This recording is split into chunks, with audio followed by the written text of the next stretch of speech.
Hare Krishna.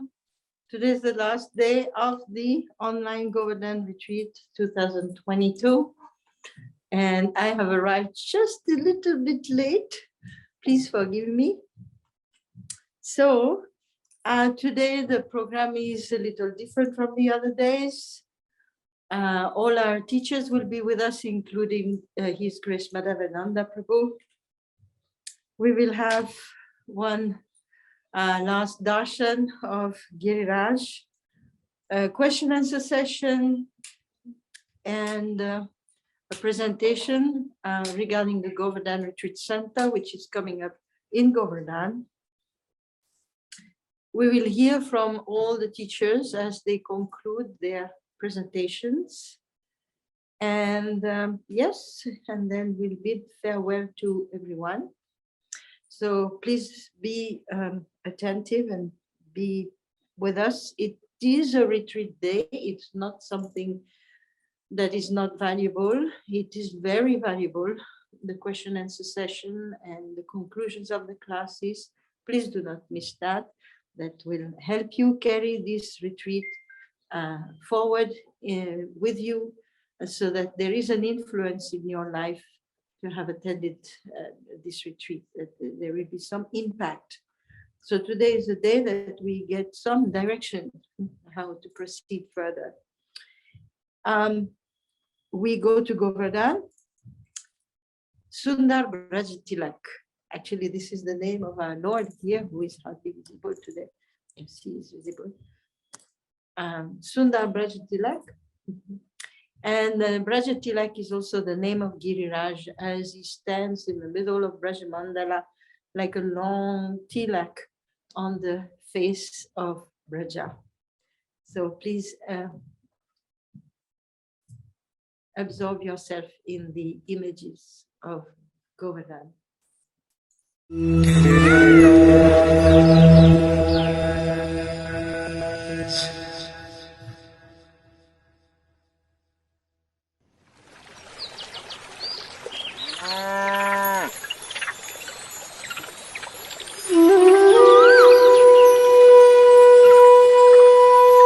Namaste Girirajaya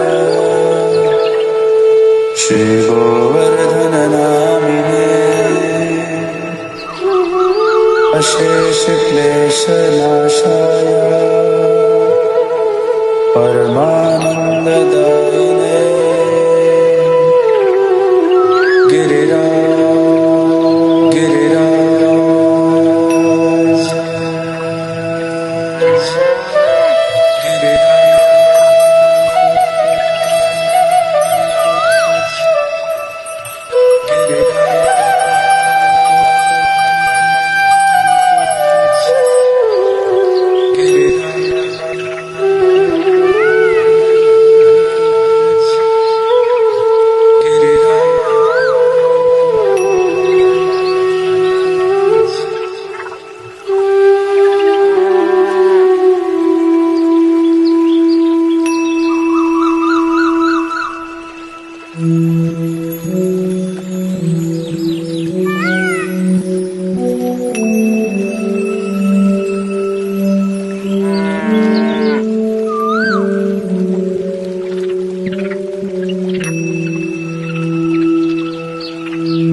I would like now to invite His Holiness Sachinandan Maharaj, His Grace Burijan Prabhu, and Her Grace Tarini Mataji to join us for the question answer session. Thank you to all the devotees who have sent their questions. So we gathered plenty of them. And so today, all three of them will attend to as many as possible. And as I've announced before, the remaining questions that have been submitted early enough will be dealt with after the retreat. So let me see. Are we here? I see Sachinandan Maharaj and Krishna. Hare Krishna. Burijan Prabhu is here. And is Jagatarini here? She's not here. Aha. I'm not sure how it's. So we will find her. She can't have gone very far away.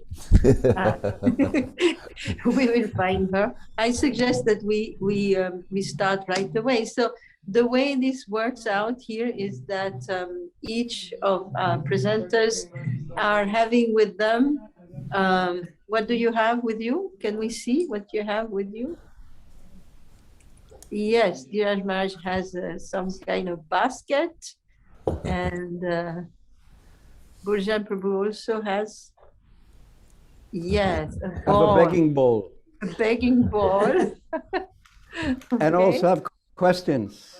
I'm putting all the questions in the begging bowl. Now, one thing is that Jagatarini has officially logged in as Dhananjaya. No, sorry, he's not. Okay, but she'll be visible very soon. Okay. Her logging name is Dhananjaya. We are still searching. Why don't we just begin? Yes, I said, please begin. This is. Hare So Krishna. Hare Krishna. I want to greet, first of all, Burijan Prabhu affectionately to this session. Soon we will be joined by Jagatarini Mataji, and we will try to answer your questions, as Prashanta explained, the questions which you sent into the Vrindavan Institute for Higher Education, the umbrella of this Govardhana Online Retreat, the umbrella organization, has been sorted out. Those who were for Burijan are in Burijan's bowl, those who are for me are in my bowl, and we will pick from these bowls randomly your questions. Hare Krishna, Jagatarini Mataji, welcome. We are seeing you with great happiness.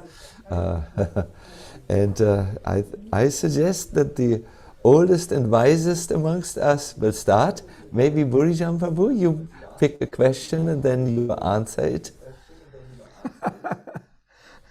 I would have suggested you would begin. Okay, so I will. Here is the first question. It is from Siddhartha in New York. What is the remedy for a devotee?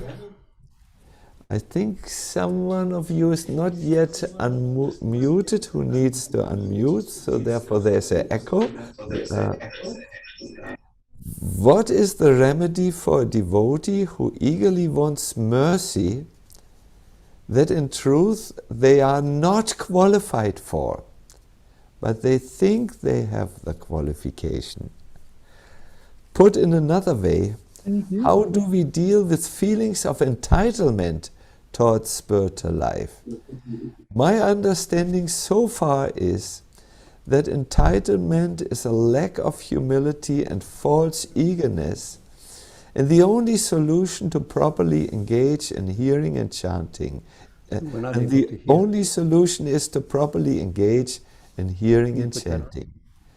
Could you please shed more light on this? This is from Siddhartha in New York. So it deals with the question entitlement. Seems to not be the right mood, but a mood of humility and eagerness is.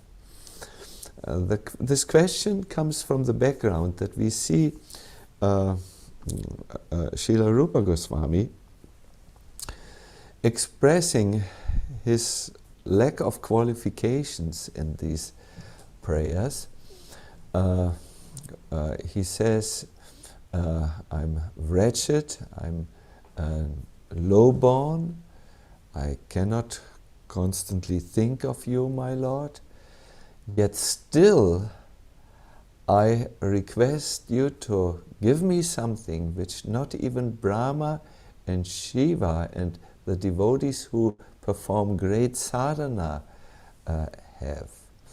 So one might conclude that Rupa Goswami presents here an unsolvable problem. He is so disqualified, yet he feels he can ask for something which requires high qualifications. And Siddhartha now thinks this looks like a mood of entitlement, that he feels entitled. Maybe just because I'm your devotee, it's my right that you give me these realizations. But Srila Rupa Goswami is not coming from this place. His place is that he is facing the lowliness of what he thinks is lacking in him. He faces what he thinks are his disqualifications. But then he says, helplessly, I'm drawn to you because you are so attractive and so sweet, so madhurya, that I just cannot help myself. I wish to have you. And here, my dear devotees, is the interesting psychology of Krishna consciousness there. On the one hand, the devotee feels greatly humbled by his own disqualifications. On the one hand, the devotee really feels incompetent and incapable. Yet, because he has heard so much about Krishna and his qualities of unlimited mercy, he has heard so much about his nature that he feels so much eager to have the highest, to have these realizations. My dear devotees, don't think he feels entitled to have them. No, he thinks I should not get these realizations. It's impossible. But still, what can I do? I have heard so much about you that I just cannot be hopeless. It's a very interesting psychological state, and really it will come up in us as our heart gets purified. In the purified heart, these two paradoxes are very easily possible. Great humility, readiness to face the lowliness of one's fallen condition, but then not sinking into depression but wanting to somehow or other Krishna's mercy. And the only, let us say, hope is for such a devotee that he has heard that Krishna is most merciful to the fallen. This doesn't make him feel I'm entitled, I should get it, it's my good right. No. He feels more in this, that I'm hoping against hope, that you will see something in me, maybe just that I'm so fallen, and this will move your heart, that you show me your mercy. Thank you for this wonderful question. And if this is not yet 100% clear, Siddhartha, we are sometimes in contact with each other on the telephone. We can then speak more about it. Hare Krishna. Now, I think Burijam Prabhu should choose one of the questions from his begging bowl.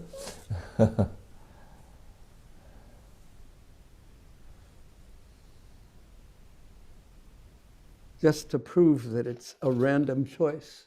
I'll look that way. And I'm the one begging that it's a simple one, because I've read all the questions in advance, and some of them are very, very difficult to answer, especially to devotees that you don't know well, I don't know well. And often devotees have something very specific in their mind, and they ask the question in a general way. But I will try my best. And also, you'll have to forgive me, I'm going to try my best to be brief, because there are quite a few questions. At present, this is from a very saintly devotee, Shanta Vigrahadas. At present, I'm caring for my father in his last days, like cleaning, bathing, feeding, etc. Oftentimes, he's very uncooperative with me, and it becomes difficult to care for him. So this is, we can see we're heading for a question of how do we apply the sterling example that Sanatana Goswami gave and Sri Chaitanya Mahaprabhu gave to our life. I get short-tempered when he is in his moods, and sometimes I am very bad. I have my limitations. But Mahaprabhu showed no disgust in touching Sanatana Goswami when he was covered with the sores and there was an overflow of his own prema. How can I apply this interaction between Sanatana and Mahaprabhu in my father's case? So a very humbled saint has asked this question, and I shall try my best to answer it very briefly. That there are several principles at work. One is when we compare ourselves to Sanatana Goswami and his example, and to Mahaprabhu and his example, we're naturally going to come up very short. And we can feel very bad about ourselves. We can feel very terrible about ourselves. We can feel very depressed about ourselves, but that is not humility. Humility is when we see our limitation, and that should be continuously in life present before us, seeing our limitation, how we don't come up to the standard of how we wish to act. Although I desire good, I act bad. So we become humble, not depressed, and humility means, oh Krishna, unless you're merciful to me, turn to Krishna. Unless you're merciful to me, what hope do I have? I'm so controlled by the forces of material nature. And the second point is what happens when I become bad-tempered and when I don't live up to my expectations and I get angry. Please know that it is very typical for a carer to get into that position, especially when trying one's best to care from a person who is helped us in our life, like our father. The last thing we want to do is be like that, but it's completely natural. So very often carers need someone caring for them while they're caring for the person that they're caring for. They need counseling, they need help to make sure that to not take those bad moments seriously, know that they're doing the best, they're trying the best, they're in a very difficult circumstance. And every time we fall down from the ideal, we get up as quickly as we can. And it sounds to me that because you're conscious of your situation, you get up, you're a very mature and named properly saintly devotee. So try your best. And that's probably how I'm going to answer most of the questions. Try your best.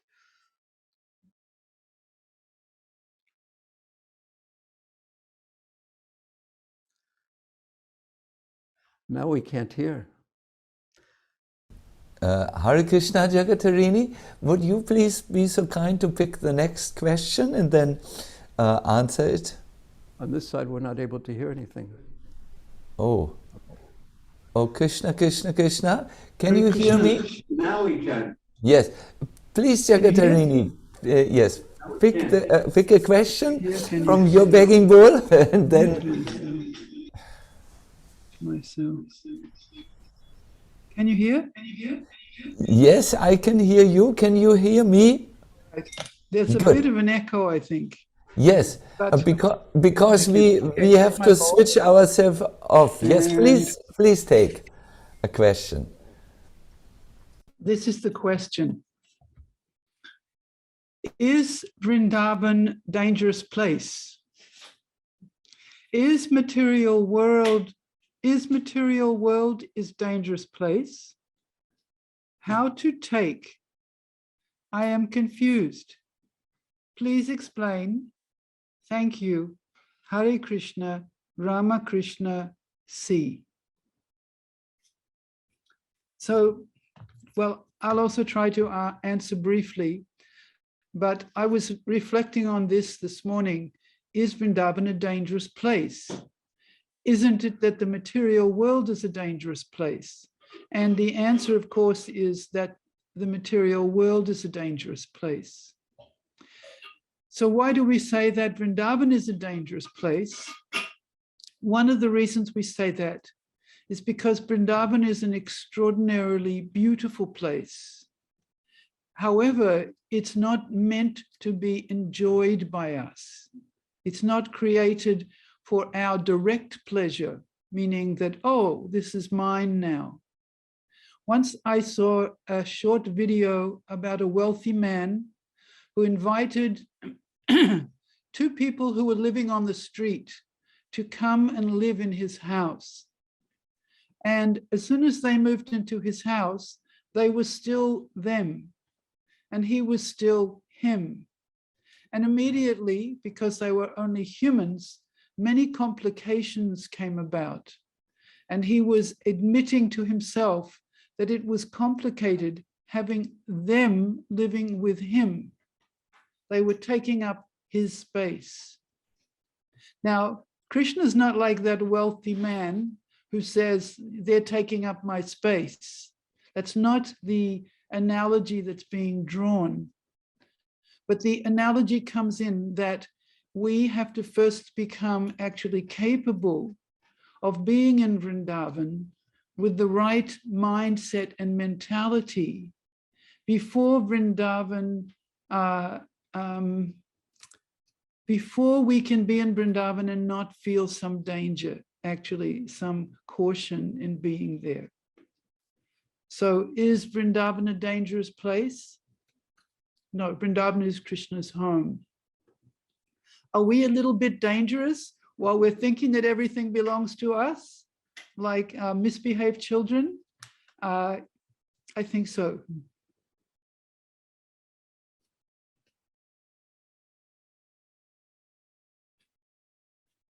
Thank you very much, Jagatarini. That was a wonderful explanation, really. Very thought-provoking, yes. when the wrong people come to Vrindavan, then they will hit their limitations even in Vrindavan, and they will be required to change. Good. The next question here, I need to do this. How do we completely and entirely convince ourselves that it is only divine aspirations that will satisfy our being? Philosophical clarity is there. Life experiences are there to back it up, but 100% conviction and surety is not, and we still sometimes aspire for temporary things. This question is raised by Pratik Agarwal from Surat, India.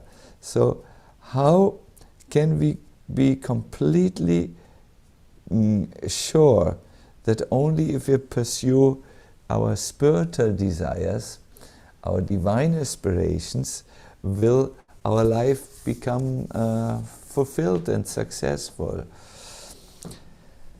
There is a very nice quotation from Srila Prabhupada, which is one of my very favorite quotations, that has really convinced me that in the end spiritual desires are to be pursued, because material desires always end in frustration. And Prabhupada wrote this very early when he was still in Brindavan. It's in the first canto and first part of the first canto of the Bhagavatam. There he wrote, the need, we have to understand the need of the spirit soul. That we first need to understand, what is it that I truly need? And he answers this question. The need of the spirit soul is that he wants to get out of the limited sphere of material bondage and fulfill his desire for complete freedom. He wants to get out of the covered walls of the greater universe. He wants to see the free light and the spirit. That complete freedom is achieved only when he meets the complete spirit, the Supreme Personality of Godhead. I want to encourage you to look this part up.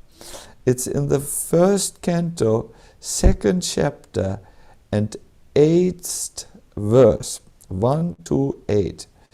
There in the purport you will find this very nice description of what is the actual need. Now, this may be theory for you. Okay, I'm hearing that the need of the spirit soul is to experience complete freedom from the miseries, and that is only possible if I meet Krishna. Then after having heard this, you must take the principle of this information, that only together with Krishna I'm happy, and apply it in a way that is possible for you. What it could be for us as conditioned soul, a way to experience the fulfillment of our need in association with Krishna. Well, we could serve Krishna. We could chant his holy name, or we can have Sangha with devotees like we do here at this program. And during this time, it should become clear to us that here I'm feeling content and satisfied. Here I feel that I'm coming closer to my true goal in life. Here I feel that my needs are fulfilled. And in this way, you can become more convinced. So I encourage you to read important texts like this, 1, 2, and 8. It's first canto, second chapter, verse 8 in the purport, and you hear from an enlightened soul, from Srila Prabhupada. Then the next thing is, take the important message out, what this text says for you, and apply it, and you will see that it works. You will see by the results, by the fruits, by your own experience that it works. Thank you very much. Let us now turn to Burijam Prabhu.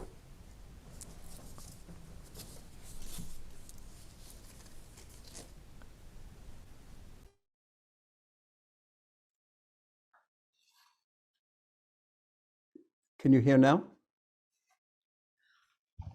Yes, but okay. Now we shall reach deep into the bowl. Krishna is the God of love. So his tests must be loving tests that are meant to increase our devotion. When we hear the word test, or that someone examines and tests us in this world, we may become anxious. Could you elaborate on Krishna's loving motivation to put tests before us so that we are inspired and enlightened? Good question. Because tests, as this questioner has mentioned, bring up naturally fear. When we think of tests and examinations, we think of our school experience perhaps, and everyone is afraid of tests and no one looks forward to them. But these kind of tests, first of all, they are not that kind of a test, because those tests have a different purpose. Excuse me, could you just move to the side, please? Those tests have a purpose of aligning us higher or lower so we can achieve more and more. But these type of tests are for our, which is the actual meaning of examinations, they are for self-assessment, mostly for self-assessment. So we can look and see, we can see how we are doing compared to the ideal. We can see, this is combined with introspection, so we can look and see how we are doing in our own life. Are we ready to pass in front of, are we ready to pass on to the next grade, so to speak? We want to be, we want to go to Krishna, we want to serve, but every day, every hour, practically speaking, we can introspectively watch our consciousness and see if, is this really what I want? And what is pushing me in the opposite direction if I'm not doing what I want? What are these other desires? And that will bring humility to take birth in our heart. And when we're humble, we can take shelter of Krishna, we can chant. So that's actually the purpose of examinations, self-assessment. But there is another purpose, and that is more directly what the examination that Krishna gave Sanatana Goswami, the parikshita that he gave Sanatana Goswami. And I would like to defer to, because I will directly answer that question as to what Krishna's purpose was in testing Sanatana Goswami, what Mahaprabhu's purpose was in testing Sanatana Goswami, what his ultimate purpose was. And when the answer to that question will reveal something of the heart of Sri Chaitanya Mahaprabhu, and something of the heart of Krishna that will not bring us fear, but it will attract us to him and help us pass the examinations in the future.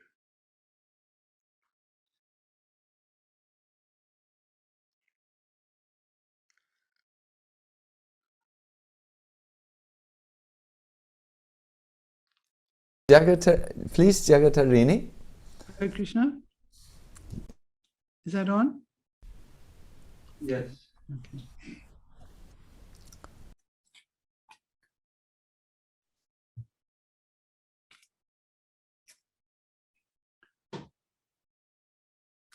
This is a question. It's in the Prem Vaivarta, says the pastimes of Sri Chaitanya are even more ecstatic than that of Lord Krishna.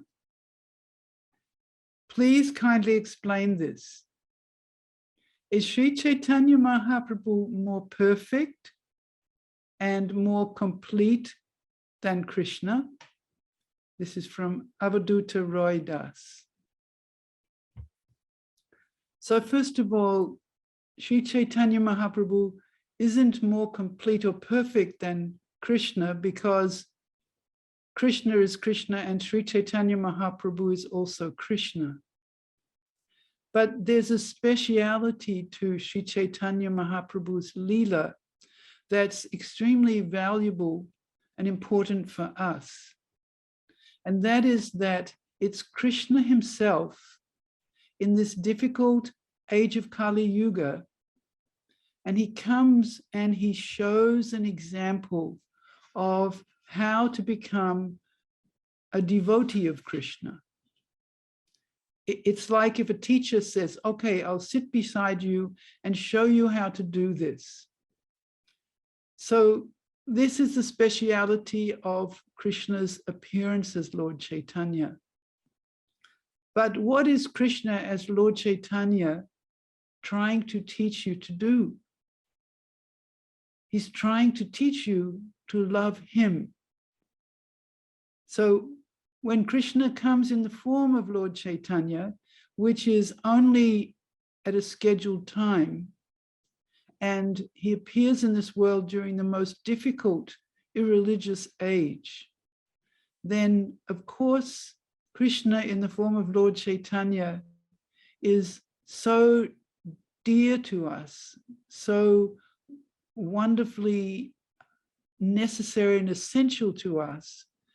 Otherwise, we have no access as we see the atmosphere become more and more and more godless. We feel the access to Sri Vrindavan Dham becomes more and more narrow, more and more inaccessible. So Krishna comes in this form and says, follow me and I will take you there. So that's ecstatic, but it's still Krishna himself. Hare Krishna.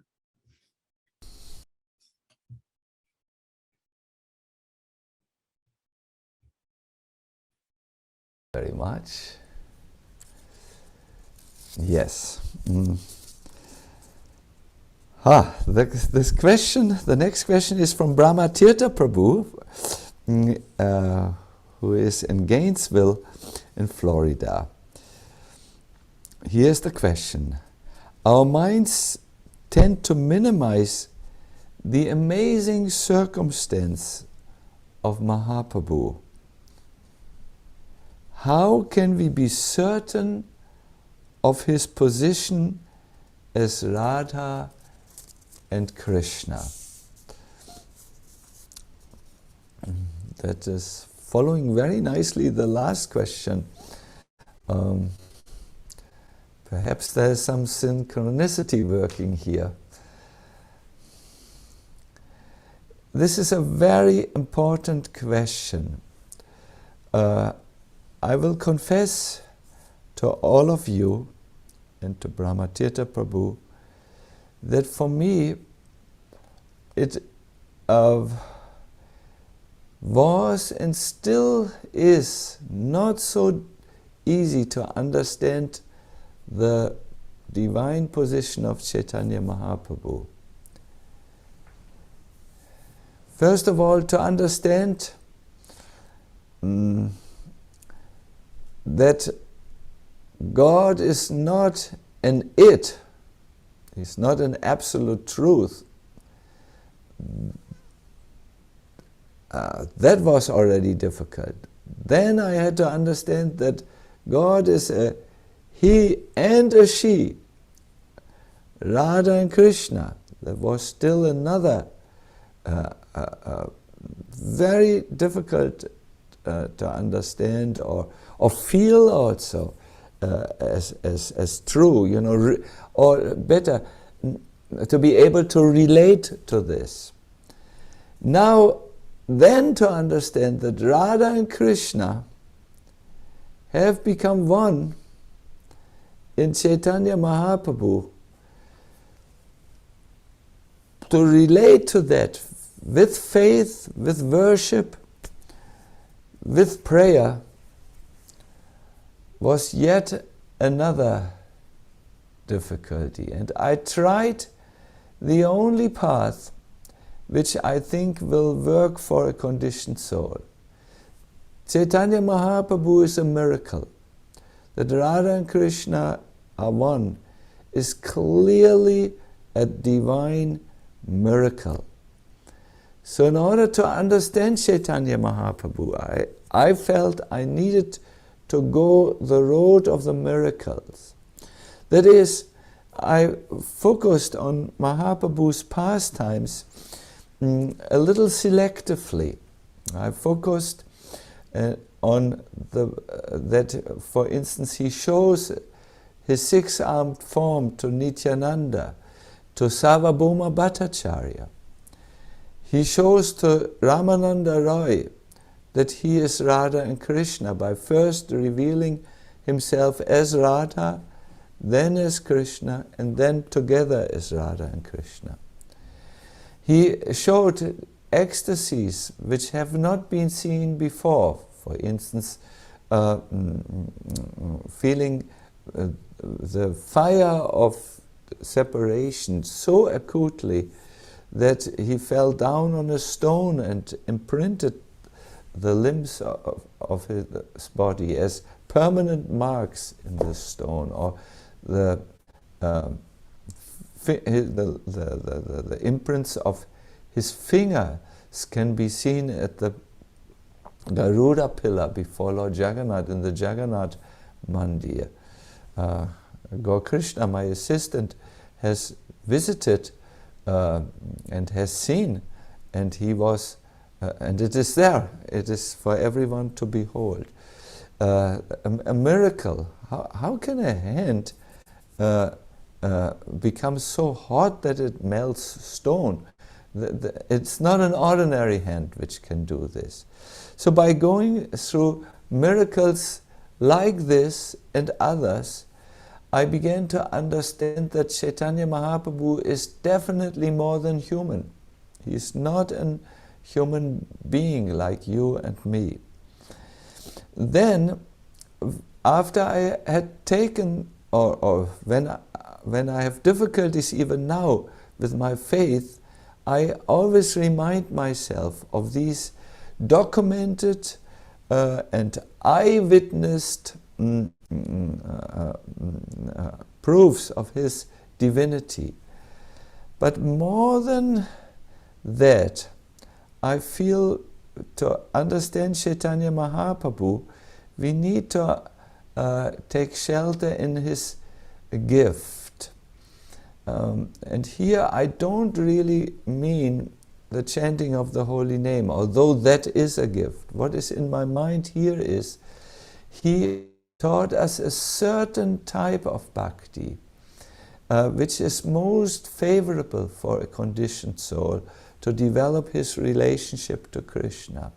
And that is the feelings of separations, where you feel, I'm separated from you, my Lord. I'm here and I'm covered with a material mind, and material desires and material senses, and a material intellect which cannot understand spiritual phenomena very nicely. My dear Lord, still I have this impossible desire to become your devoted associate and serve you. Please, somehow, show your quality of unconditional mercy to me. And in this, see, the bhakti subjects ultimately cannot be understood with the mind. We can find intellectual bridges or understandable bridges, like going through his miracles, for instance. But really, bhakti is felt in the purified heart as a purified emotion of devotion and surrender, and seeing the Lord as one's guardian and maintainer, and so on. So that can only happen through purification of the heart. And again, to purify the heart can be best done if we take Mahaprabhu's gift to chant the holy name in a very particular mindset. Don't forget the mindset. It's not a casual mindset. It's not a, oh yes, I have to somehow chant. When I was young and gullible, I made this promise of 16 rounds. No, it's a mindset of longing. And then you will feel your heart is purified, and at that time you will feel great gratitude to Chaitanya Mahaprabhu and a deep connection, a loving connection where he reveals himself more and more and more. Thank you for this wonderful question. Hare Krishna.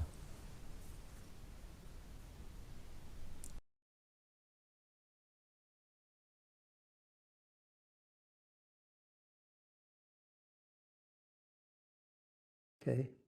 Such deep and personal questions answered in a deep and personal way. Thank you.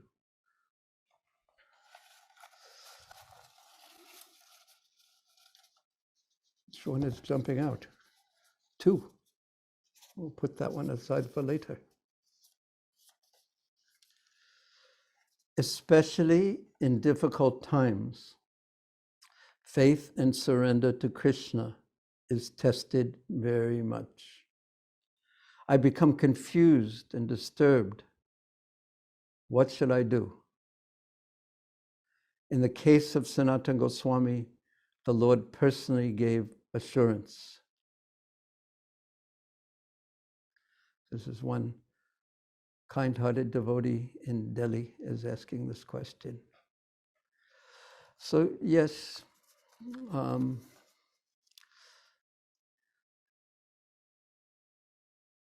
our faith and surrender naturally will be tested in difficult times. And of course, we know that the ultimate test, I don't know the Bengali proverb in this regard in Bengali, but I heard Prabhupada say it recently in a recording that one's bhajan, one's puja is tested at the time of death. Now, what type of a time will be as confusing and as difficult and as painful as that. We will be tested very greatly at that time.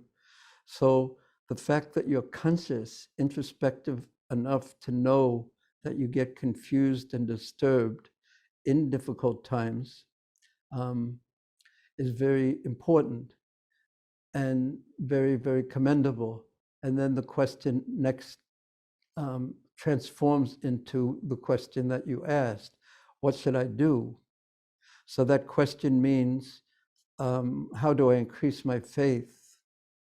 How do I increase my surrender? How do I increase my devotion to the degree that that I don't become confused? Rather, I hold more tightly onto the lotus feet of my beloved Lord at that time. And in the 4th chapter of Antya-lila, Chaitanya Mahaprabhu directly answers that question by telling Sanatana Goswami that the answer to the problem that you're facing of not being with being able to be with your beloved Lord, which in that case was him and Lord Jagannath, the answer is not suicide. The answer to your question is not acting in a way that's predicated by the mode of ignorance and the mode of passion. The answer that Mahaprabhu gave to Sanatana Goswami had to resolve. The dilemma was to hear about Krishna, to chant Krishna's holy names free from offenses. And look what what position Mahaprabhu placed Sanatana Goswami in good association, where he could hear and speak about Krishna. So in the case of Sanatana Goswami, the Lord personally gave assurance. But in the case of this very kind of devotee, who is very powerful by virtue of his name, there is also an assurance that if you, at one time even, I've learned this verse so many times, but I still have a hard time remembering it. That it's from the Ramayana, where Lord Ramachandra says in regard to Bibhishan, he said, when everyone wanted to reject Bibhishan, Lord Ramachandra said, no, I give you my promise, this is my vow, that if a person one time takes shelter of me, tavas me, that I am yours. If one says that one time sincerely to Krishna, standing in front of Guru, standing in front of Vaishnavas, standing in front of our beloved Radhaparta Sarti, Gaurnitai, Sitaram, Lakshman, Hanuman, who were there to remind us of this, standing in front of Prabhupada, if one person, any soul, one time says that it is the promise of the Lord to protect him and free him from fear. And even if we doubt that, if we do our part and sincerely give ourselves to Krishna, we will see that although we forget him, he never forgets us. And he will tap us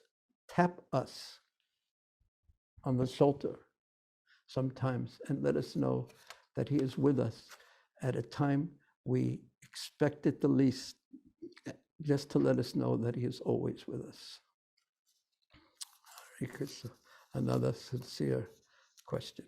Hare Krishna.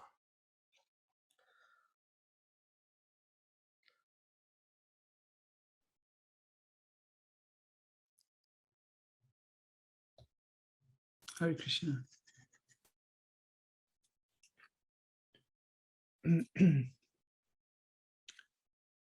Mataji, you have such a natural, spontaneous kind of attraction to Lord's pastimes in Vraja.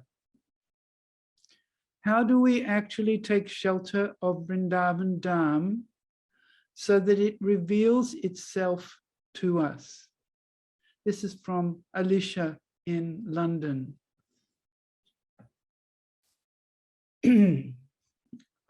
I was thinking the other morning how when I first came to India, it was in 1974.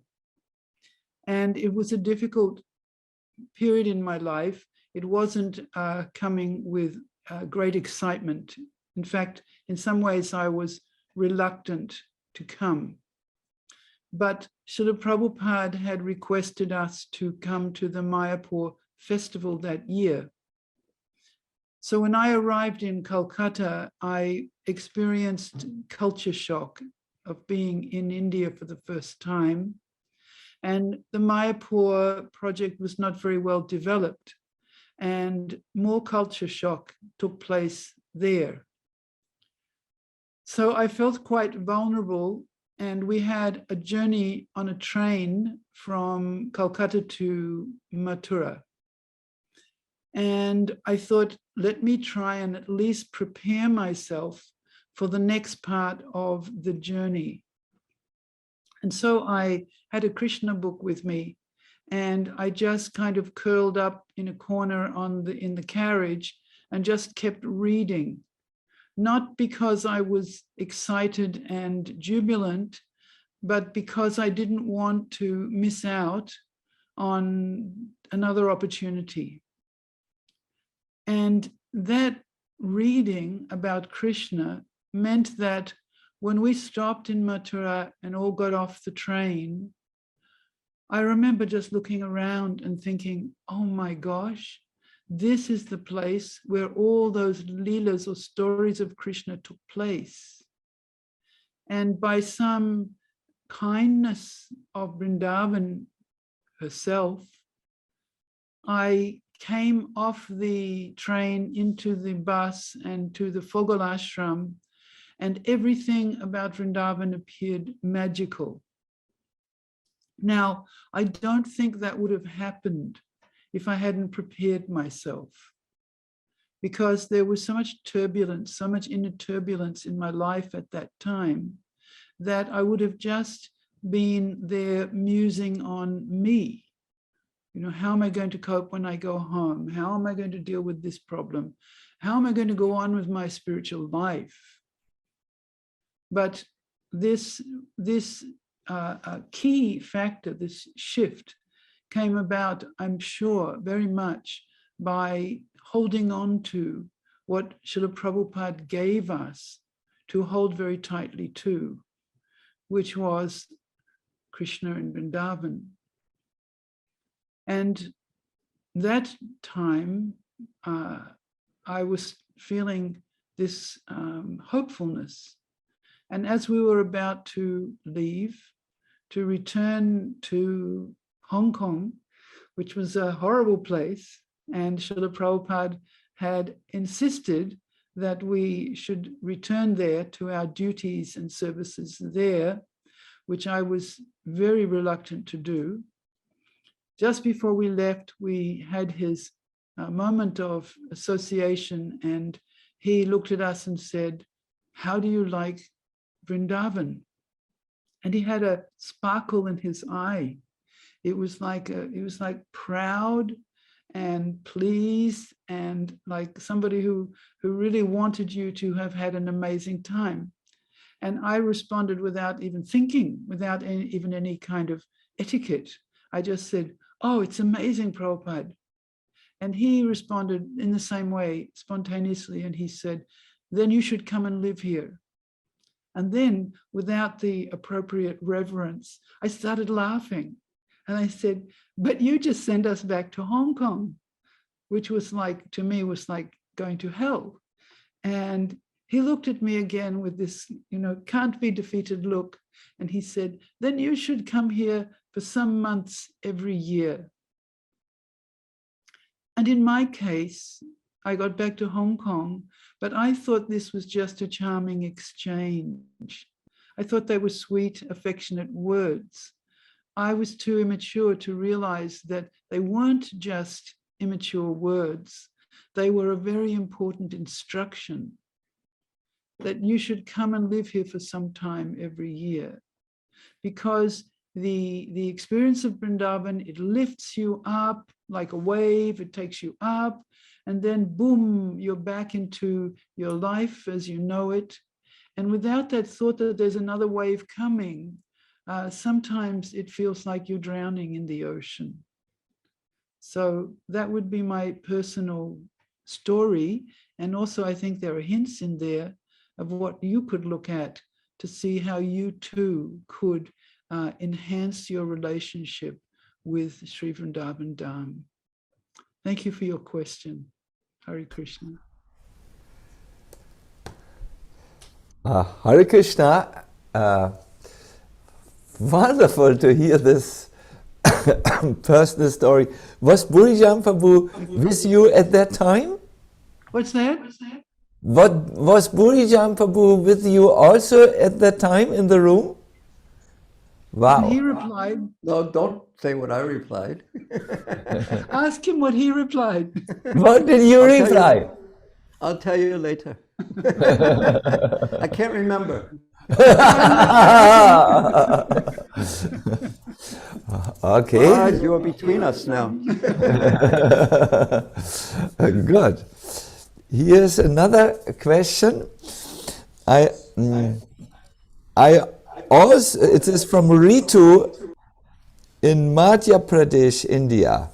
I also want to sing like a bird, to submit myself into the service of Krishna and flow like the river.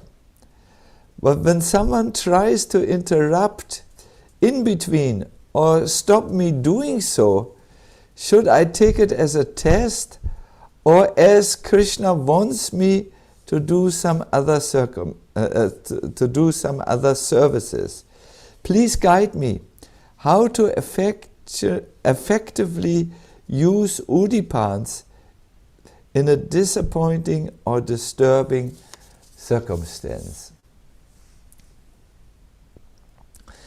First of all, you must know that there will always be some disappointment of desires in this material world.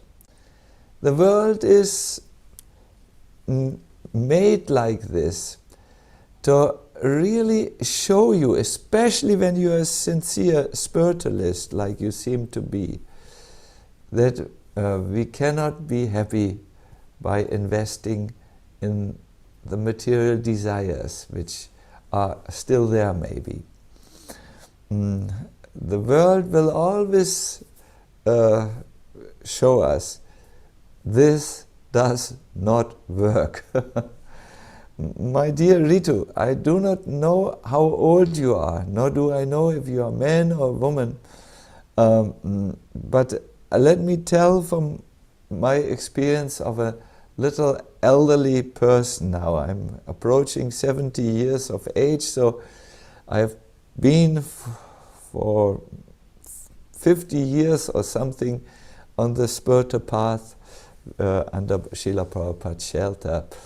So I have seen in the life of a servant that there are always obstacles, there are always disappointments, there are always discouragements offered by others. But a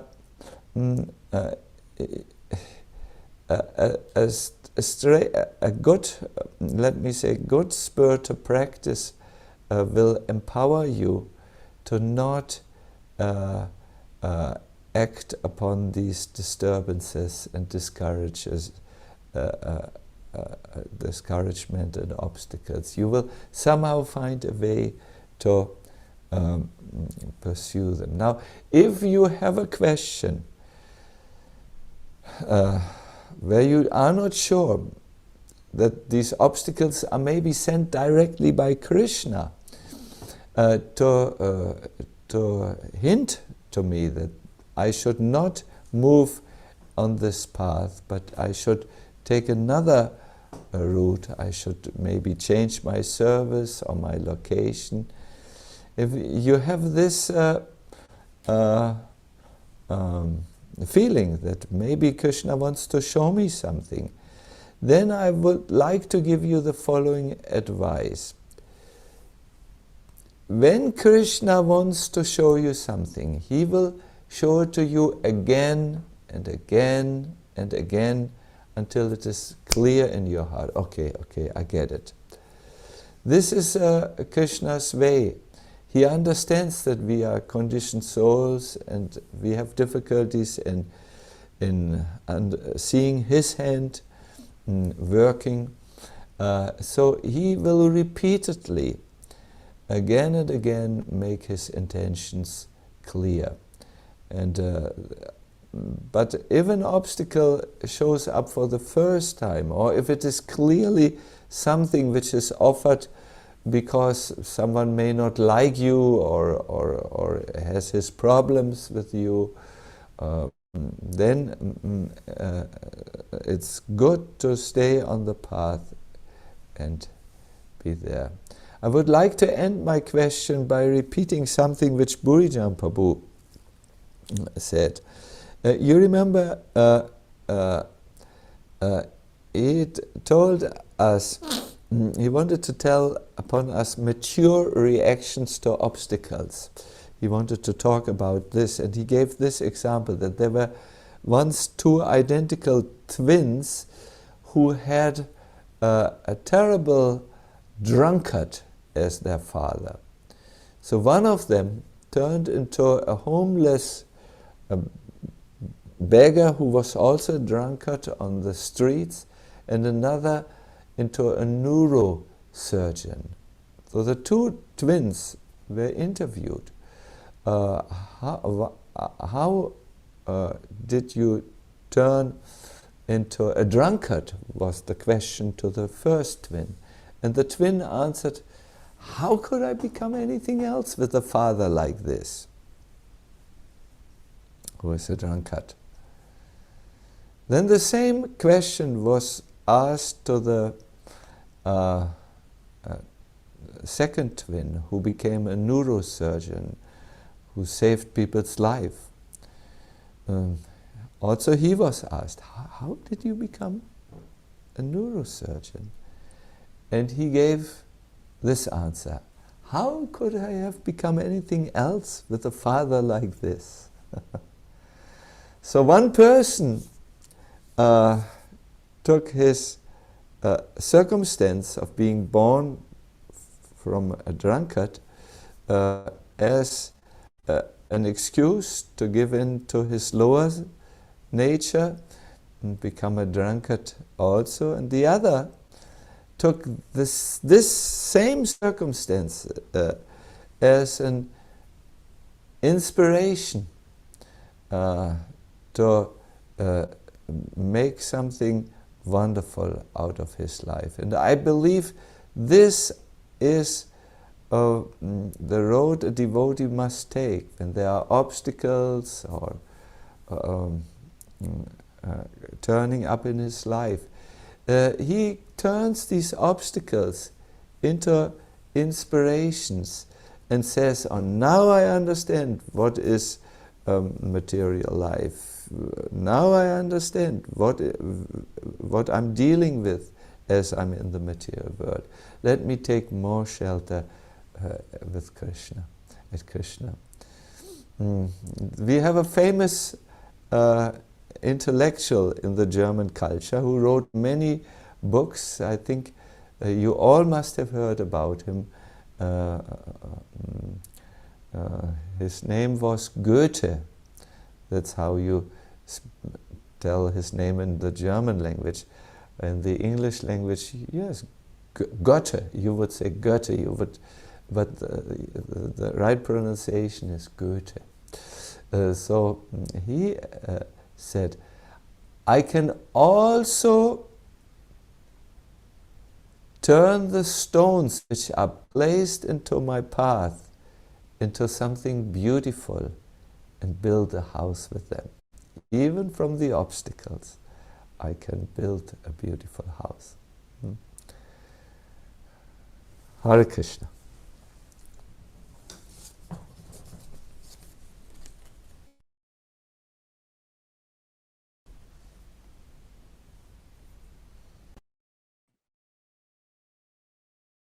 Why was Sanatana Goswami feeling? Why was Sanatana Goswami feeling that he had done an offense? Whether it was because the pus oozing from his body was getting smeared on the Lord's transcendental body, or because he was opposing the Lord's desire to embrace him. Whether something done without any desire to do so, can that still be considered an offense? This is a very interesting question. So the simple answer is that really there wasn't any offense on Sanatana Goswami's part, factually speaking, because one way to look at the word aparad, which we are naturally so afraid of, one way to look at the word offense is that you're acting in such a way that you're insulting the Lord. It's a simple way to look at aparad that makes it clearer and easily understandable, that it's an insult to him. So giving an example, if you're standing in front of the deities and your phone rings and you start talking to someone else while you're standing in front of the deities, and if you consider the deities, it's being like you're in front of the king. You're in front of the supreme king, the supreme lord of the universe. Now, this is going to be an offense because you're carrying on a separate conversation. You have the honor in being in front of the Lord, and yet you're insulting him by not paying attention to him. And it's very dangerous to do that in front of the king because he can sever your head from your body very easily. So that's an example of an aparad. Now, if your phone rings and you immediately understand where you are and you immediately turn it off, no, that's not an offense, even though there may be some little bit of disturbance caused to the Lord, or maybe you understood I should have turned it off before I come into the temple, into the Lord's presence. So it's like that. So the part of your question where you ask, can something be done without any desire to cause an offense, any desire to insult? Is that still an offense? When people, when the devotees first came to India, to Brindavan, all those photographs you see of at the beginning of the retreat of those devotees, Western devotees wandering around with Prabhupada. And they weren't given a very warm reception by the local Brindavan residents because they had a very, even though they were dressed properly as devotees, they were Westerners and they came from a different culture and they didn't understand the subtleties of Vaishnava etiquette and Vaishnava behavior, Vaishnava sadachar. So they weren't treated very well at all. And Prabhupada, if you listen to his Nectar of Devotion lectures, spoken at Radha Damodar, he told the people of Brindavan, please treat them well. They may be a little bit inexpert.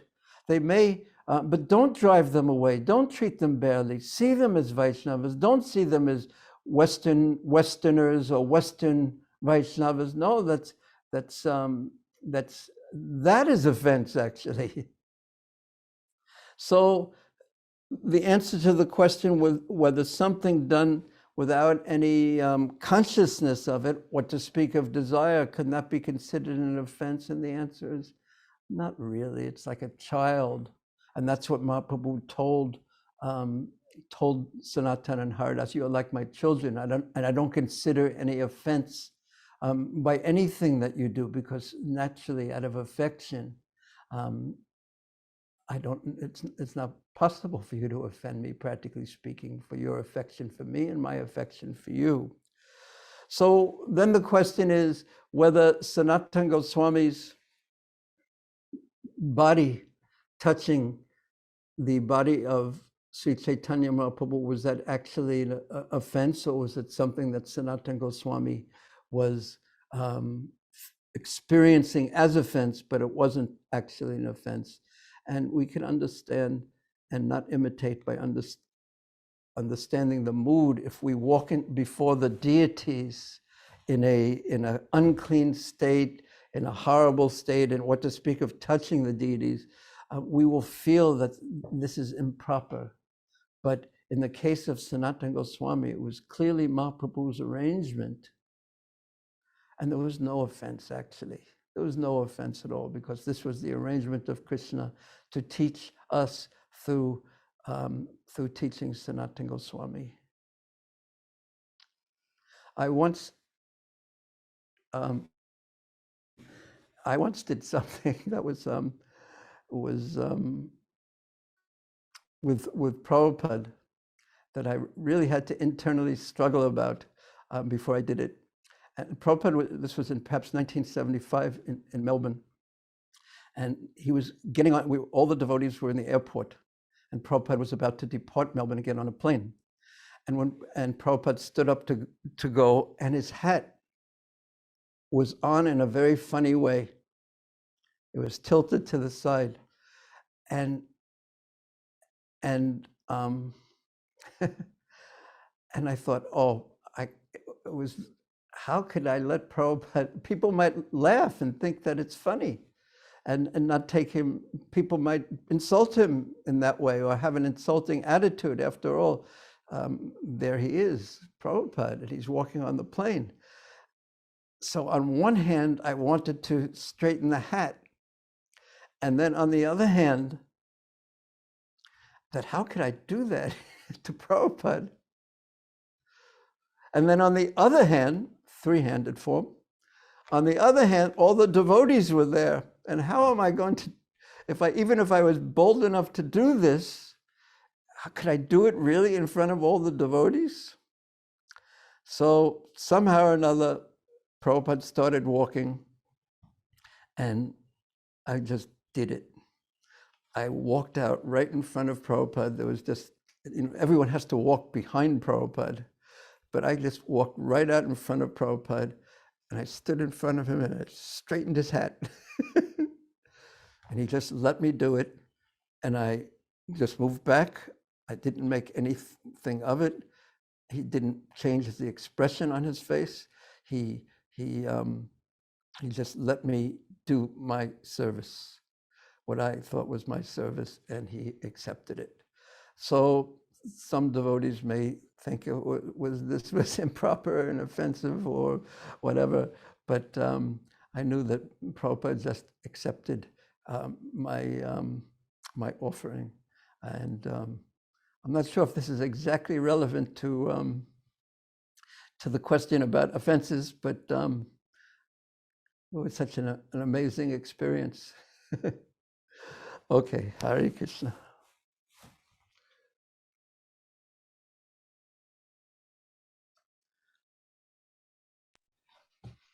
Hare Krishna. Can you hear?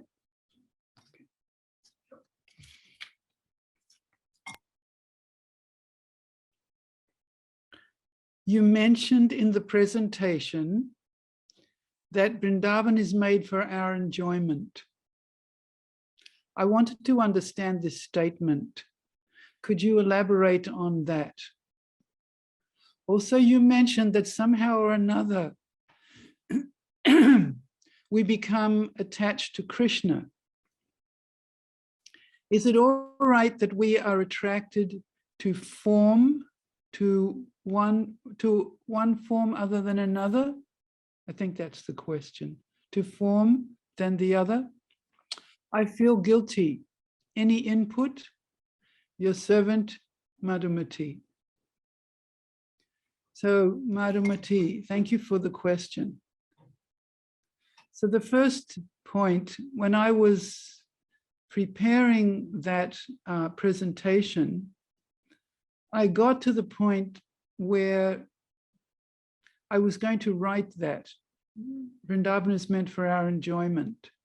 And there was a large part of me has regularly told people in a different context that Vrindavan is not meant for our enjoyment. It's meant for Krishna's enjoyment. So when I took the pen to write that Vrindavan is made for our enjoyment, I had to shift from the our. In other words, it's not me, this human being who comes to Vrindavan and spends all their time buying clothes in Loi Bazaar. That's not who we are. But we're actually these infinitesimal parts of Krishna. We're his transcendental entourage gone wrong, you could say, gone in the wrong direction.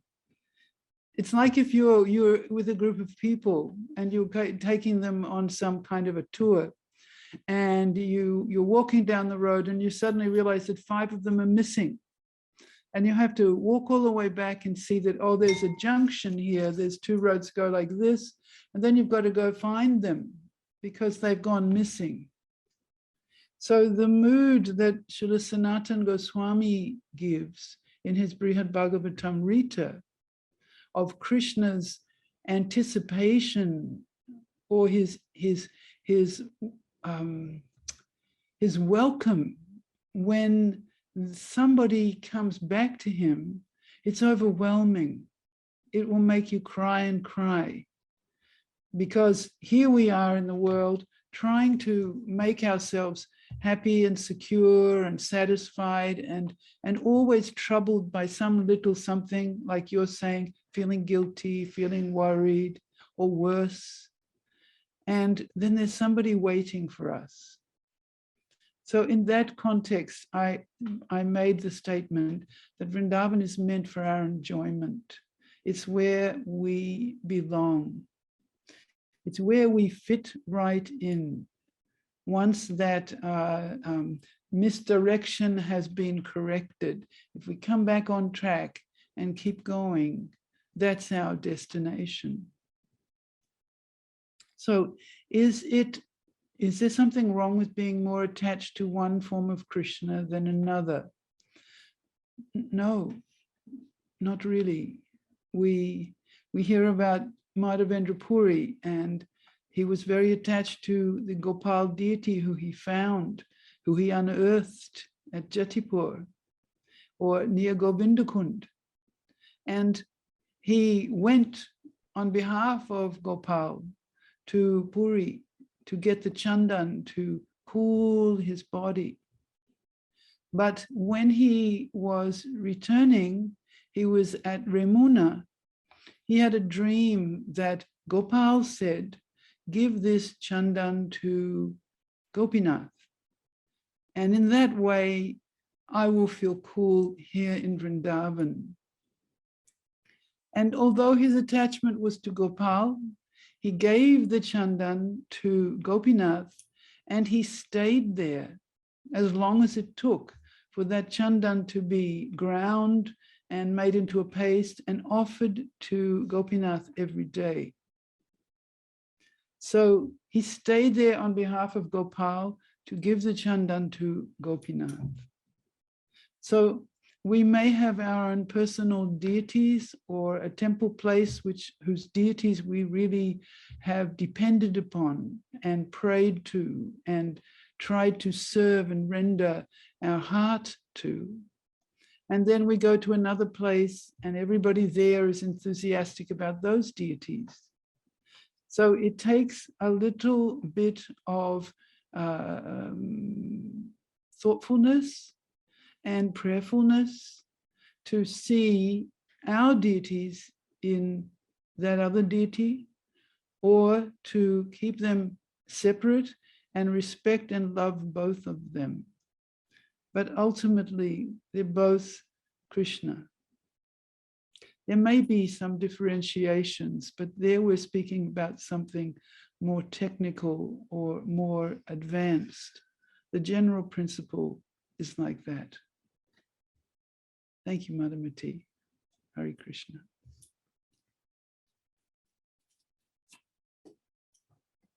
Oh, sorry, I just needed to solve something. Okay, here is a question. By the way, it's very sincere questions. It's really an honor to have such an audience of such sincere devotees. And it is very nice to also listen to the answers. Here's a question from Rohini Nandandas from the USA. Being a conditioned soul influenced by the material modes, am I being envious of the gopis when I think that they are being selfish for not wanting Akrura to take Krishna from them? Is it proper for a Vaishnava etiquette to aspire to have Krishna only for himself? I'm also thinking I should appreciate and learn from the gopis on how I should pray for purification so that I can also learn to love Krishna like them. Please enlighten this confused soul. Well, when the gopis want Krishna exclusively, it is a different sentiment than, let us say, a greedy businessman who wants all the hills and all the lands for himself. I've heard of such a businessman who has bought huge parts of the landscape in India for himself, for mining purposes. He wants to mine the hills, and he has made virtually thousands of people who lived there homeless and without any means of income, because these people used to live from the land. But he purchased the land and drove them all the way to have it all for himself, although he already has millions and millions of dollars on his bank account, billions maybe. So when the gopis want Krishna, is it like that they want to have him all for himself and deplete others of Krishna's presence? No, it's not like this. First of all, you must know that Krishna has an individual relationship to all souls, even to the little ants, the souls who are in the ant's body. And he is perfectly able to reciprocate all these unlimited relationships. He's called Akila Rasamrita Sindhu, the personality who can have rasa or relationships, and the nectar of that rasa with Akila, with unlimited souls. So by wanting Krishna for yourself, you're not pulling Krishna away from all the other living beings. The second point to consider is when the gopis express their yearning for Krishna, it is like a fish who may want the ocean so much because he knows without swimming in the ocean, my existence is terminated. I cannot survive. I have to die. Or like you and me, who when we are choking and we cannot breathe, after some time we really want to breathe, not to take air away from others. That's not our purpose. We can't imagine to survive without breath, and yes, physically it is not possible. So the gopis express the spiritual need of the soul in the most perfect way, and they are glorious for all Vaishnavas, because in order to reach Krishna, they overcame all the obstacles which were there on their way, like local tradition. It was unthinkable that an unmarried girl would go in the night, leave her home in the night to meet a romantic lover in the forest. This meant I do not know the English word so well. It means something like the verb to ostracize. They would be ostracized from society, thrown out. All the rights which they would have would be taken from them. They would be all on their own, and nobody would have ever liked to see their faces again. They risked this, because their love for Krishna was so great, the strength of their love was breaking the strongest bonds a human being in that time could have. The bonds to tradition, to community, to local community, and so on. And in this way, they are the examples of Krishna Bhakti. Because in order to develop love for Krishna, we will also have to overcome all the obstacles on our path. Thank you very much for this wonderful question. Hare Krishna.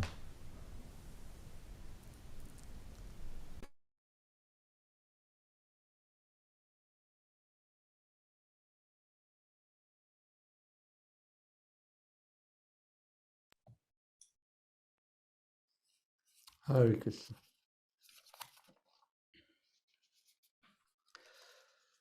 My question is, Srila Sanatana Goswami is a pure devotee and highly elevated in spiritual knowledge. Then why did he contemplate giving up his body, knowing that it is not his property, but Krishna's? What is his thought process, and how do we see bhakti here? Thank you so much. From someone who is deathless, who will live forever, but not in Chicago. Well, his thought processes were spoken by himself, practically speaking. But that doesn't answer your full question. His thought processes were that I'm going to see the Lord. First of all, his body is covered by these itching sores that are weeping, and he's scratching, and it's making it worse, and blood is coming. And he's thinking that when I go to Jagannath Puri, I won't be able to see the Lord all the time because he's living near the temple. And if I won't be able to see the Lord all the time, and I won't be able to see Lord Jagannath because I can't enter the temple, not because of my wounds, my sores, but I can't enter the temple because I have committed, because of my bad association. I have worked for the government that has destroyed so many temples and given so much trouble to the Hindus. I'm an outcast from my own caste.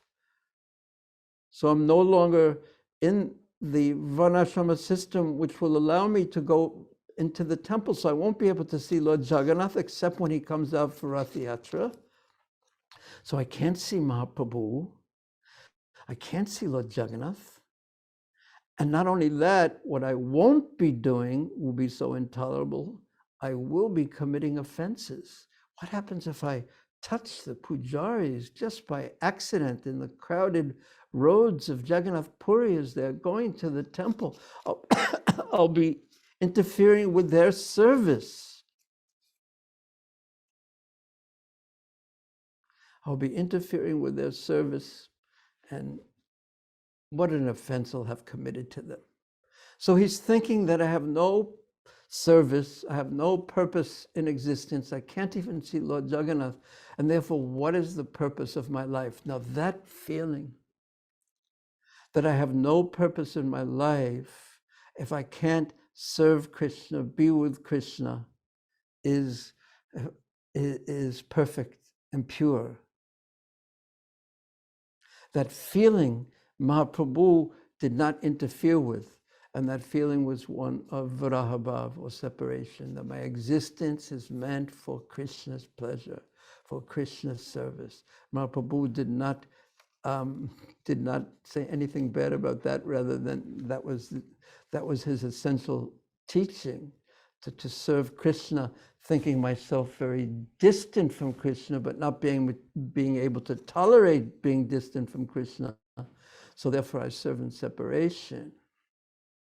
So that was his thinking, that I have no purpose in my existence. Why why I'm not attached to this horrible body that's horrible anyway and sick and only going to cause trouble to others.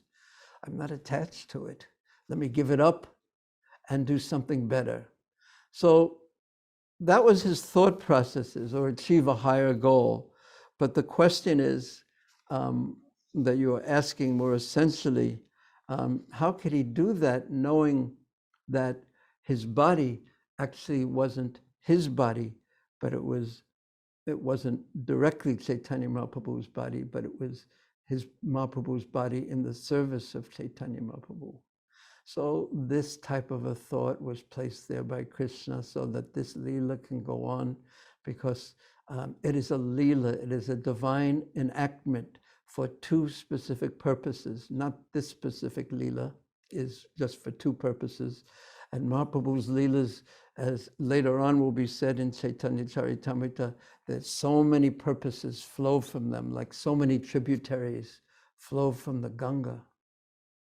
But the two purposes in general of Leela, Mahaprabhu's Leela, but also Krishna Leela, but especially Mahaprabhu's Leela, is that he teaches through them. That's one purpose. He teaches through them. And in this particular case, he's not going to teach through his words, but he's going to teach through the exemplary character of Sanatana Goswami. And who is he going to teach? He's going to teach us. So that's one purpose. And the other purpose is that it's instructive in so many ways, in tens of ways, in hundreds of ways. It's instructive for us on how we should go through our life, modeling our life as best we can on the exemplary character of Sri Sanatana Goswami. It's Mahaprabhu speaking through, acting through Sanatana Goswami, just as he spoke through Haridas Thakur, just as he spoke through Sri Ramananda Roy. But the second purpose is in Mahaprabhu's dealings, is that he's always relishing his relationships. And Krishna is Leela Purushottam, because he's always relishing relationships, rasa.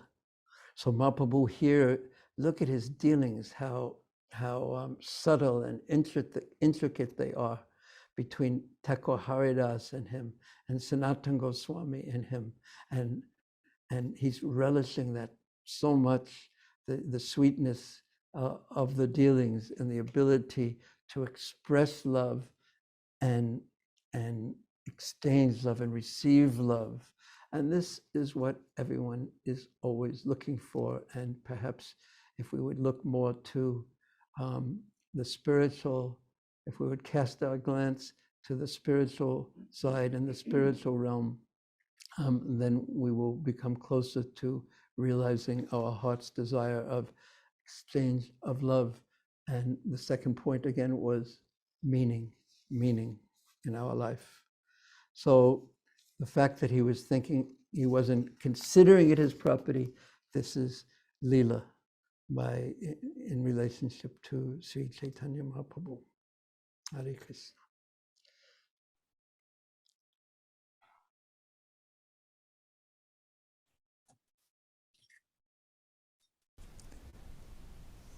So, Hare Krishna, Jagatarini, can you hear me? Can you hear me, Jagatarini? Yes, now I can hear you. Good. I've just gotten information by the technical crew pointing out that we have to finish. I would say, if you please take a... No, we don't want to be rude.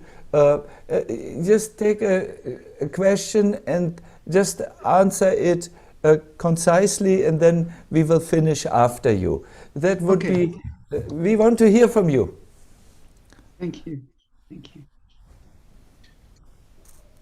Hare Krishna Mataji, thank you so much to help us to meditate on Brindavan.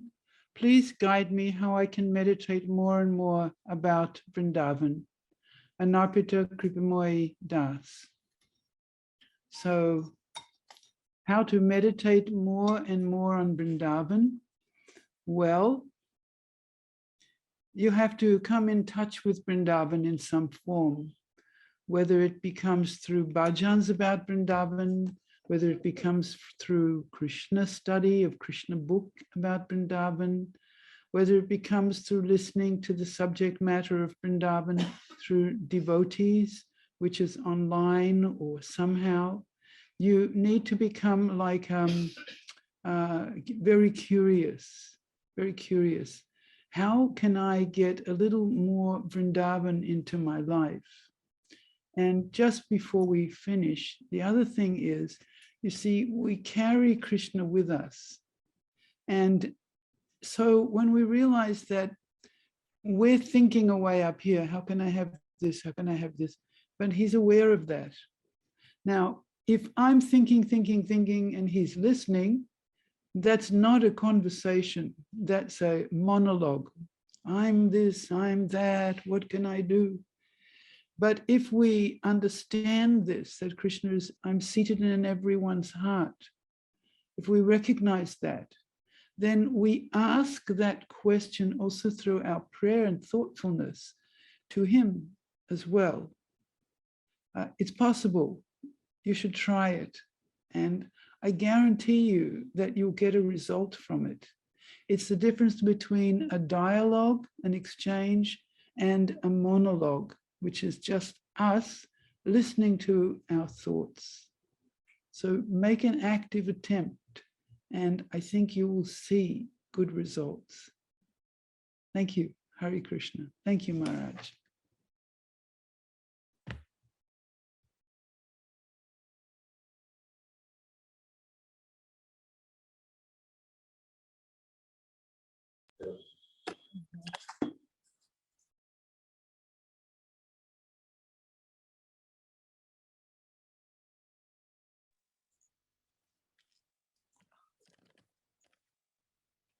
Hare Krishna.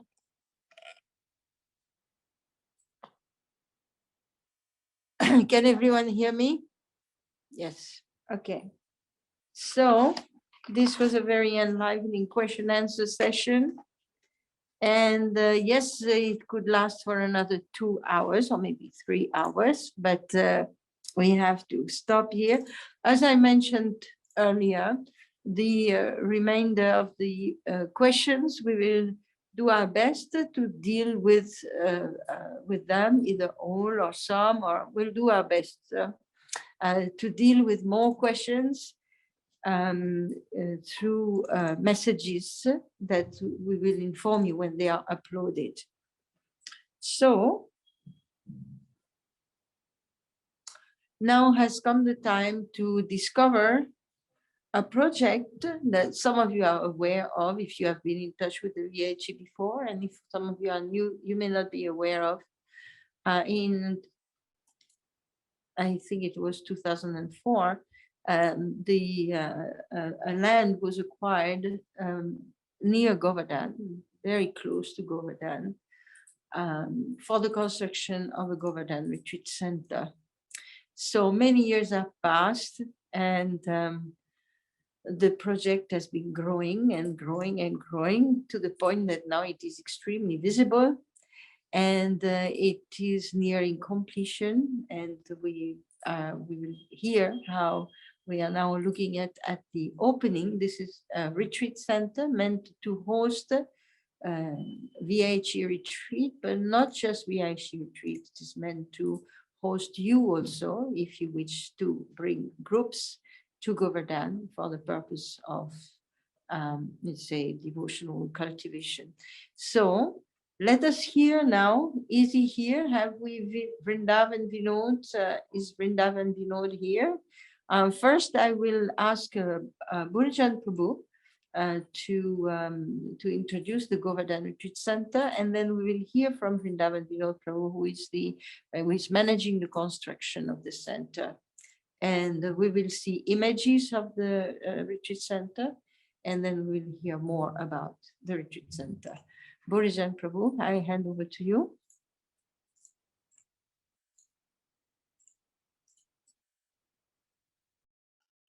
Hare Krishna. further answering the question that was asked to Tarini Mataji, how could one increase one's attachment to Vrindavan? One way is to go and attend retreats, VIP retreats that we will hold in Govardhana at our very own retreat center. Not exactly our own, but it belongs to Srila Prabhupada and very much to his followers. We want our desire, deepest desire, Satchidananda Maharaj and all the other devotees involved, our deepest desire that the experience of the sweetness of being in Brindavan, which is expanded in the heart by hearing and chanting about Krishna in Brindavan, it attracts the flowing mercy of Giriraj Govardhan to come into your heart. And the taste of that mercy is something that we are all longing for. हम सब चाहते हैं कि गिरिराज की मधुरता हमारे हृदय में आए, इसके लिए हम सब की इच्छा है। Taking up the incredible service of trying to and successfully trying to acquire the necessary land and to construct this in Brindavan, and he is how to say it, there's many devotees involved in this, but and Brindavan Vinod is very essentially involved in it. But all of us know that the main devotee involved in this retreat center is Giriraj Govardhan. And it's really, he's done it all. But Brindavan Vinod Prabhu has helped so much.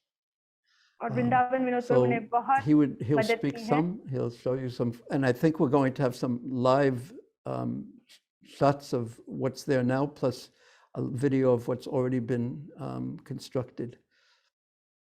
And yes, so onward.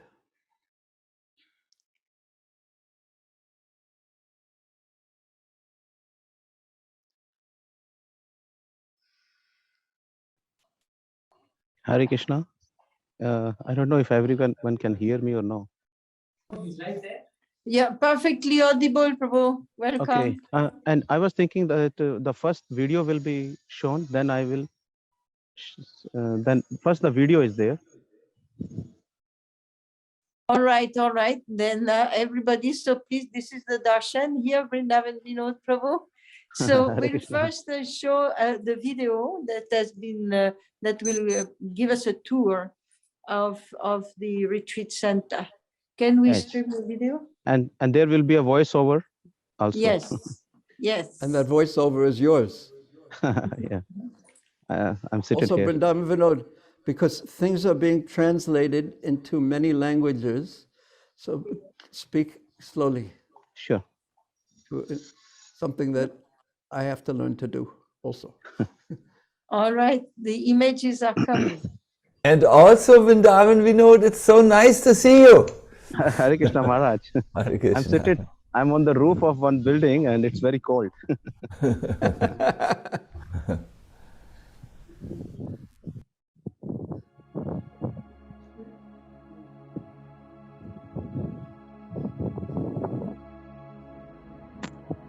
Yes, welcome to Govardhana Retreat Center.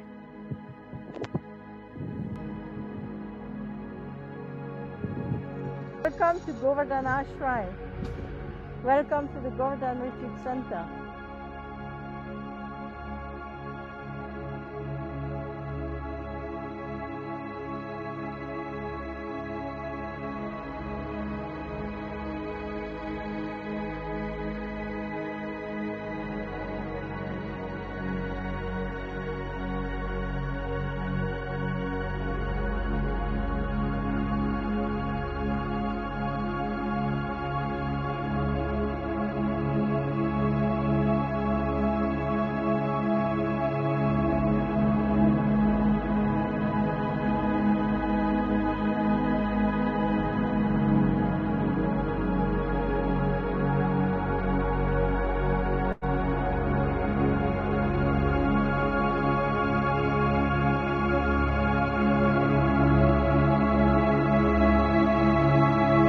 can see the view of Govardhan from the balconies, the rooms.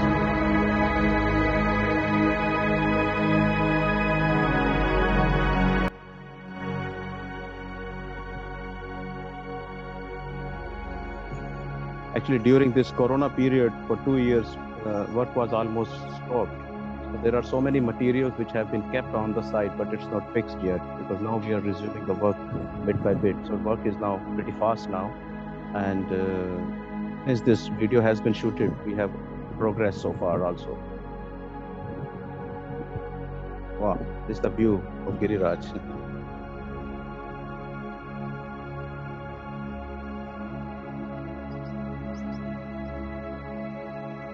This is our first building, the reception block on the roof. Yes, this is our witness. He's always watching us constructing. That's another rasa between him and us, because he's very happy by seeing the progress of this project, the Giriraj. And sometimes when he gets angry, he has his own way to show anger also.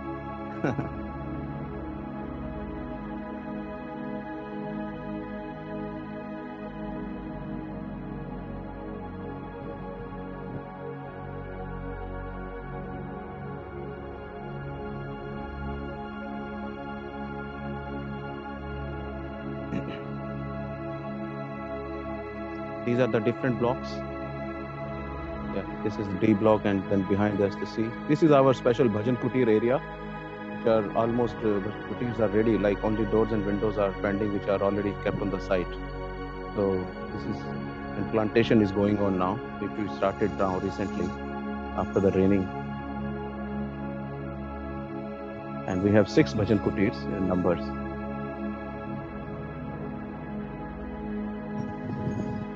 This is our Prashadam area. You can see we are extending one kitchen. We're making an extension of one kitchen. So some work is going on, which has been already done.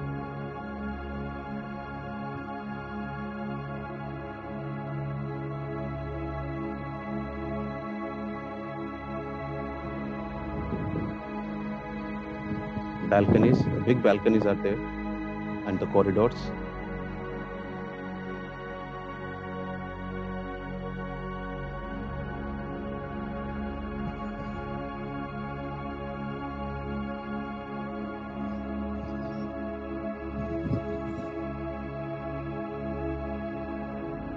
In this project, we have different sections of rooms. Like we have dormitories for economy class. We have rooms, one room set where 2 beds are there. And then we have kind of family rooms, like which are 1 BHKs. So as per requirement, we have different sections of the rooms also. So in a total, you can say in a total, including dormitory, we have around 80 rooms, and we can accommodate at a time around 250 to 275 devotees.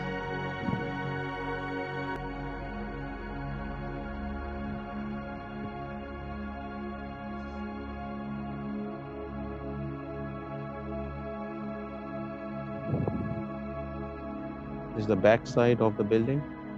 Yeah, this is the back view. Oh, Bhajan Kutir. This Bhajan Kutir has a basement also. Every Bhajan Kutir has a kind of a cave, and where you can, if you want more peace, no disturbance, not any kind of noise, so then you can just slip inside and you can sit over there. And it's quite windy also. We just make a provision to make an airflow also, so then you don't feel like you are in a dark. Yeah, these are the stairs which goes down. But I think so. It's yeah, you can see it's quite lighted also.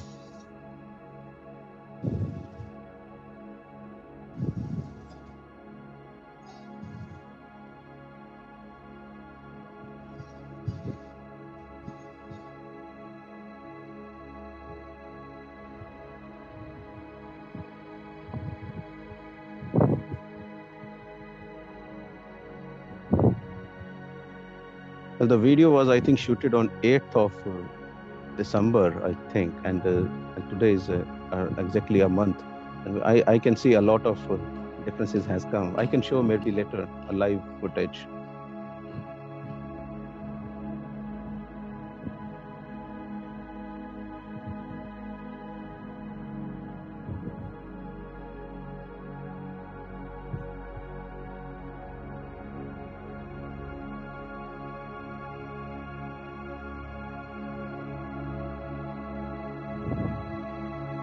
This is the back side of the building, main building, the balcony areas. I remember one lady came once from Hong Kong and she was surprised to see that every room has a balcony, which was very unusual for her. But in India, it is very common. Without balcony, nobody thinks over. But a big balcony, you can sit down.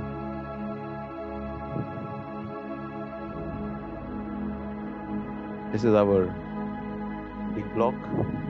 D block, C block. You know, while constructing, you just name like this: A block, B block, C block.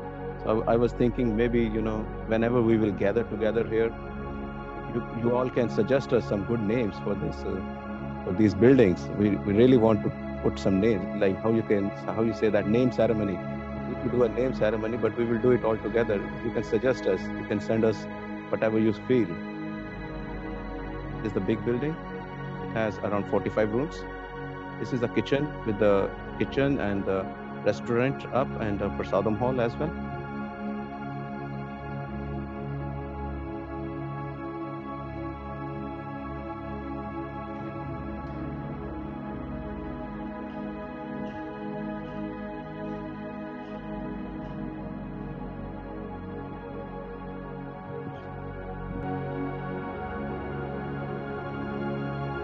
You can see inside, this is the kitchen, I think. Yeah, this is the kitchen.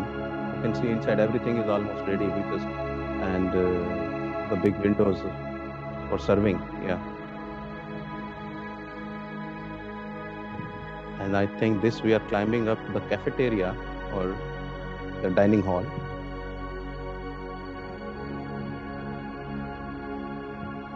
Yes, this is the dining hall.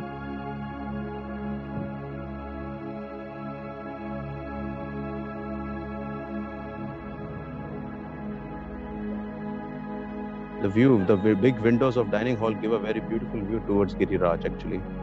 Maybe we will see it. Yes, you can see it now. Far is the Giriraj, which is very near.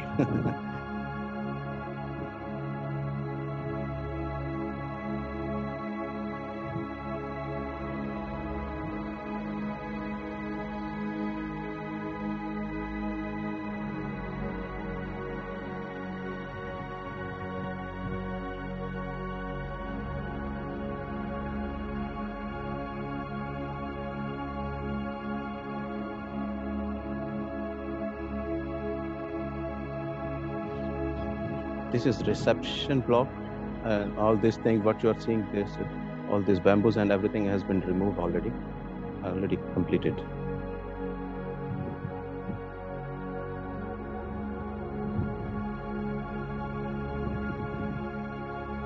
Yeah, I'm talking about this. Yeah, all these bamboos and arches, everything is completed. Tiles have been done.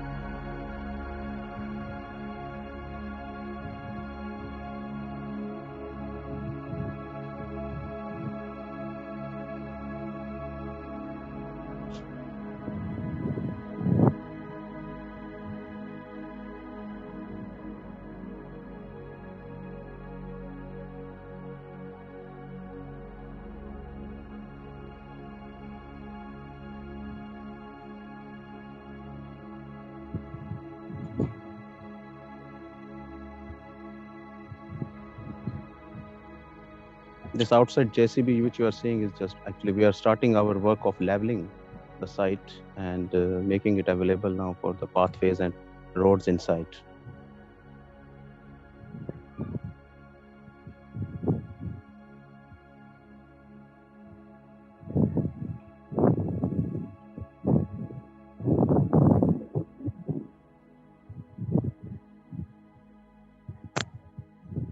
Yes, this is GRC, Govardhana Retreat Center. Waiting for you all the time. Like, you know, it's about to finish now and we are waiting for all of you to come.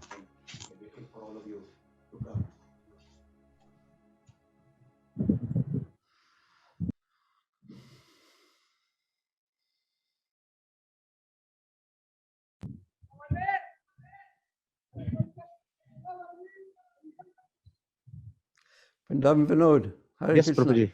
Hare Krishna. Satyananda Raj. If you allow, I would like Vrindavan to show. Vinod. I would like to take my mobile and show you one live view of this project.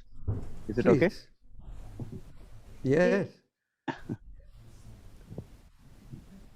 And I will start it from this, how you say, from the Giriraj. If you can see from the distance, I'm just walking towards. That's right. How many meters are we from Giriraj is the retreat center? Something around 250. So close. Yeah, you can see it.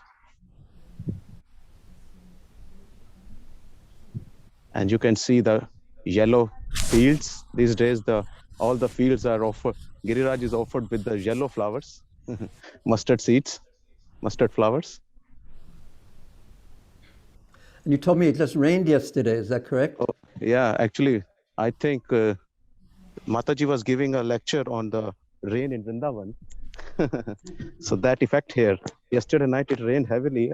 I can't show you how Vrindavan looks like in the rain, but I can show you how our GRC looks like in the rain.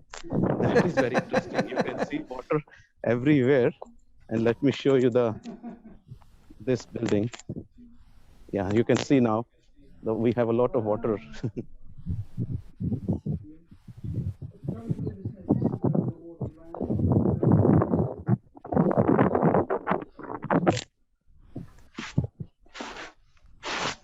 And if I come this side, here you can see that's a reception block which has been completed with the cladding. Wow. This is kitchen. This has been completed. And the other side, this building, the C block, is also completed. So it's almost, and all this open area which we are seeing now, actually we were about to start today some work on the ground, but yesterday night rain just put us in the hold, and now we have to wait till it get dry. And here the water drying system is it take time, 4 to 5 days at least. So, but a lot of going on.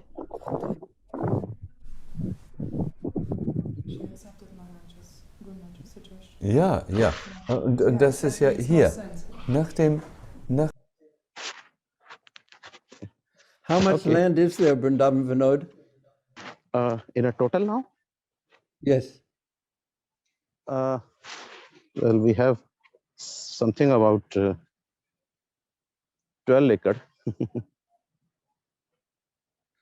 How does that compare to the size of the MVT? Oh, much bigger. If we compare it to like, we are very big than MVT. I will say the MVT is hardly in 1.5 acre. So we are actually much bigger than that.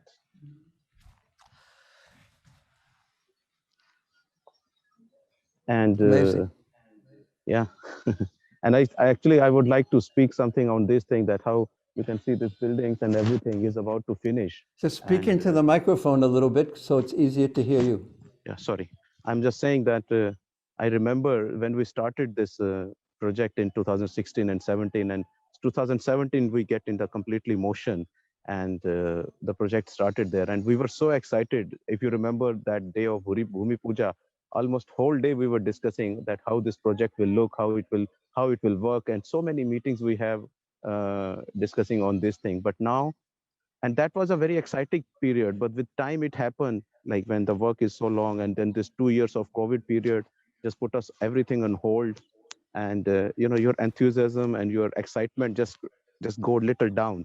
But I was feeling this thing when I see this nowadays, when the project is almost getting finished, the rooms are ready, and buildings outside is getting finished, and now this one by one it's just hardly like 20 to 25 days matter of the roads and everything, all the pathways also will happen. So when I see all these things, I feel that same excitement when we started that. And it's a feeling, like I don't know if I can express that feeling, but it's a feeling that shouts inside me and says, yes, that it is. for this we were working. And how you say that all those days, bad or good, but we were working for it. So now it has come, and no matter, like, whatever we even if we want to escape from this situation, but this is the thing which always is in the mind. Yes, we were working for this, and now it has appeared, and now very soon it is going to be open. And I feel really like, all these devotees can come, and we can just stay together, eat together, dance together, roam together. And then I think Giriraj will be very happy with this thing. And he's always seeing our development by situated just nearby. And he's and all these things, and how he react on the progress of the project. And if he's feeling little bit sometime, we just avoid him. So then he shows his anger also. He has his own ways and his own techniques to show his presence on the project. And this is the I think valuable thing which I was reading recently about it, the area. Like, I was just thinking that how come this area is so special. And I saw that Jatipura is so special. The meaning of Jatipura I was just saying. And Jatipura is made of these two words, Jati and Pura. Jati is coming from the word Yati, which is refers to yogi, who is Shiva. And Pura is a fort, like a place where Shiva was residing. And on this Rudrakund in Jatipura, if everyone knows that Rudrakund is there.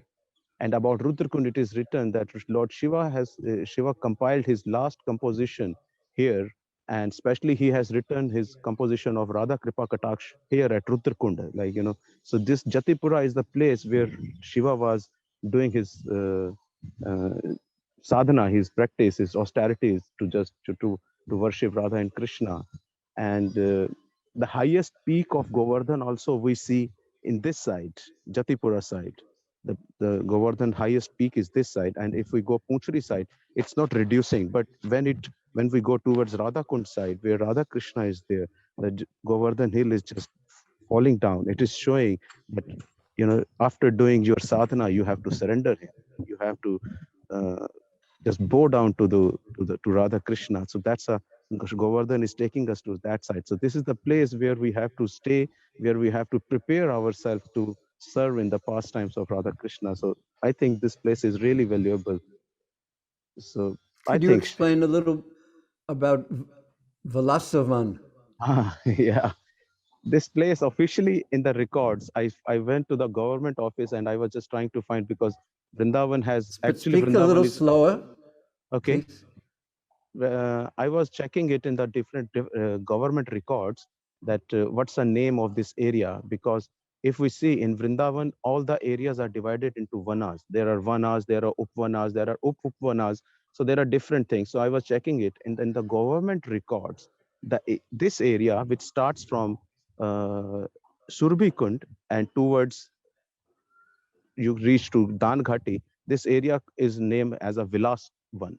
So Vilas one, and then I saw in some scriptures what is Vilas one. Vilas one is a very secret place of Radha and Krishna, where they only two comes and do their pastime, like especially this the pastime in the Madhurya Bhava. And especially one Leela is there near this Bilchukund, where Radharani lost her one toe, toe ring. I don't know how you call that. Yeah, toe ring. And she lost that. And Krishna came, and she was seated in a very sad mood. And she was just, lamenting that how she lost it. And then Krishna came in a very jolly mood, and he was just trying to play with her. And Radharani said, just don't touch me. Don't disturb me, and just go. And she was really in a very sad. And Krishna couldn't see that. Krishna couldn't tolerate it, that how Radharani can be so disturbed. And he sit on her feet, and he hold her feet, and he says, what I can do to make you happy? And she said, can you bring me my toe ring? And he said, of course I can. And with his bare hands, he started digging the soil, and he took out one, two, three, four, five, six different toe rings. And he said, can you recognize which one is yours? There are so many. And Radharani said, but no, yeah, this one is mine, but all these are not mine. And Krishna, as a gesture of pleasing her, he offered, this all are yours. So this kind of, and in this pastime, there was not any gopi and not any manjari was there nearby. All this thing was happening between two. between these two only. So Vilas one is mentioned that where these two only comes and they spend time. So this is Vilas one. So we need a quiet place here. So when we stay here, we don't disturb them and we create. That's what we are trying. We are trying. If you remember, we were trying to make a forest on the project. We have so much land, empty land now, where we can create a Vilas one, so Radha Krishna can enjoy their pastimes. Sachinanda Raj, what do you think about this?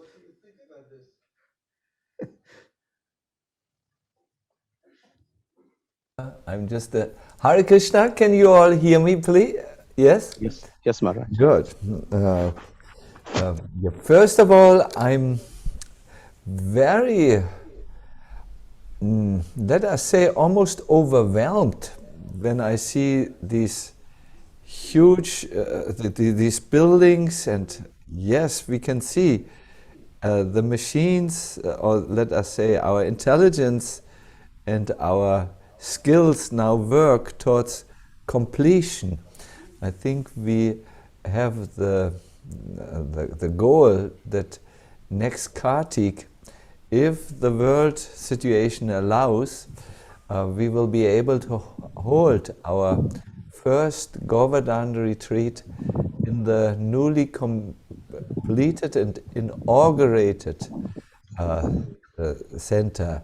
This is something very significant, because with this Govardhana Retreat Center, we are trying to give the opportunity to many devotees to actually absorb themselves deeper in Krishna consciousness and fill that God-shaped hole in the heart with Krishna. So I'm really very inspired, and I also see, this is the second thing, that we all will need to surrender and you know, like you told Vrindavan, we know that towards Radha Kund or towards Radha and Krishna, you can only go by falling flat on the ground and following Giriraj's example in that way. So I think we all need to surrender, and we need to have some serious phone calls, Burijan Prabhu, about this. Giriraj is calling us to make this place now, to fill it with life. Best it's throughout the year. What is the life? The life is living retreats and inviting devotees to also stay. I always think of this, that in ISKCON we still have to create, we still need a place where devotees just can go, have their books and their beads, and just go deep on their own. That is also there. Not only guided retreats, but also everyone needs to go on their own retreat. So that is the life which we have to bring into the buildings, and it will not only be the duty of Vrindavan Vinod, Burijan Prabhu, Jagatarini, Prashanta, myself, all of you, please, this is built for all of you. So we require your presence, maybe your personal services, and so on. We really, Burijan Prabhu and myself, really want to do this as an offering to Prabhupada and to Giriraj, and an offering that will outlive us. We are now elderly people, but it is meant to be an offering that goes 50, 100, 200, 300 years. It should become a birthplace of many Vrindavan lovers and many advanced devotees, this Govardhana Retreat Center. And finally, the last thing is, I'm very happy that you did this research, Vrindavan Vinod, and found out what is the special significance of that area. I knew about Ritukund, but I did not know that this is Vilaswan and that it is a place of Lord Shiva. I didn't know that there is a Rudrakund, but thank you for doing this research and telling us where we are on the land map of the spiritual world. You know, where is our point? So thank you, and thank you for your ongoing seva. Really, I'm so impressed, and I hope you are warm enough. Maybe you need a scarf or so. Just tell us. No, I'm okay.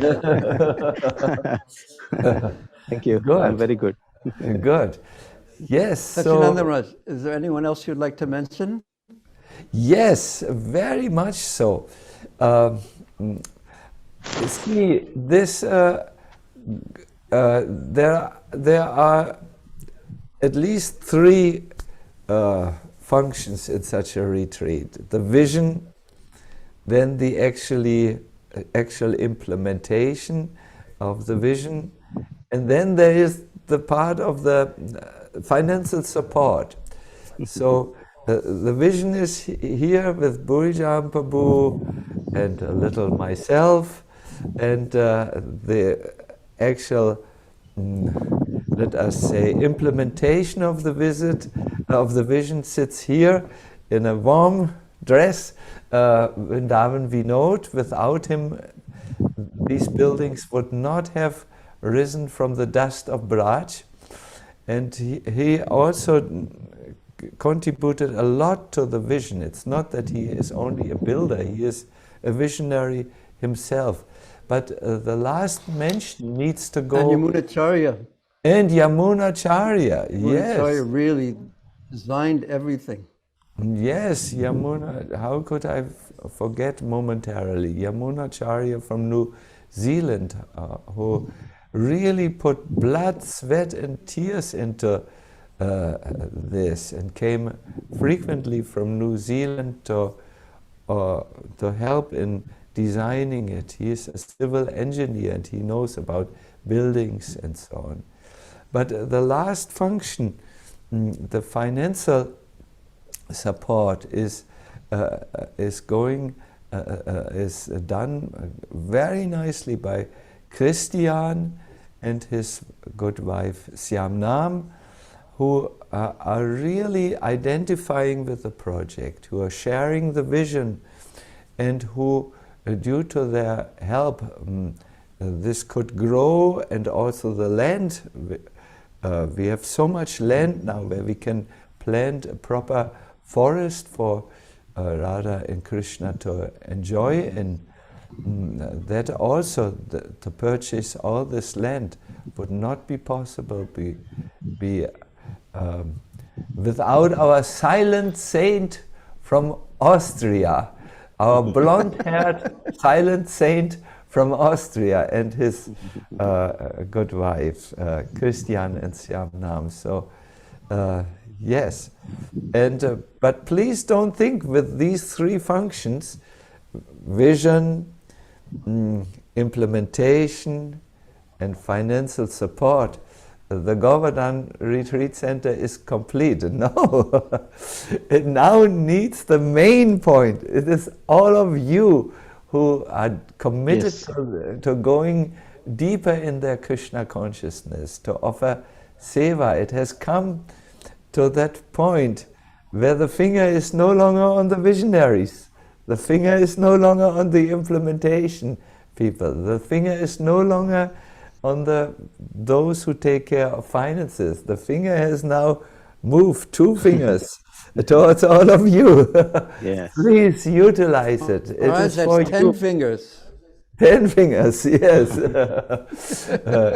It is, well, if we have your fingers also, and Vrindavan Vinod's fingers, and Christian and Siamnam's fingers. And don't forget the hands of Giriraj. He is also waiting. And yes, Giriraj. With millions of hands to embrace everyone.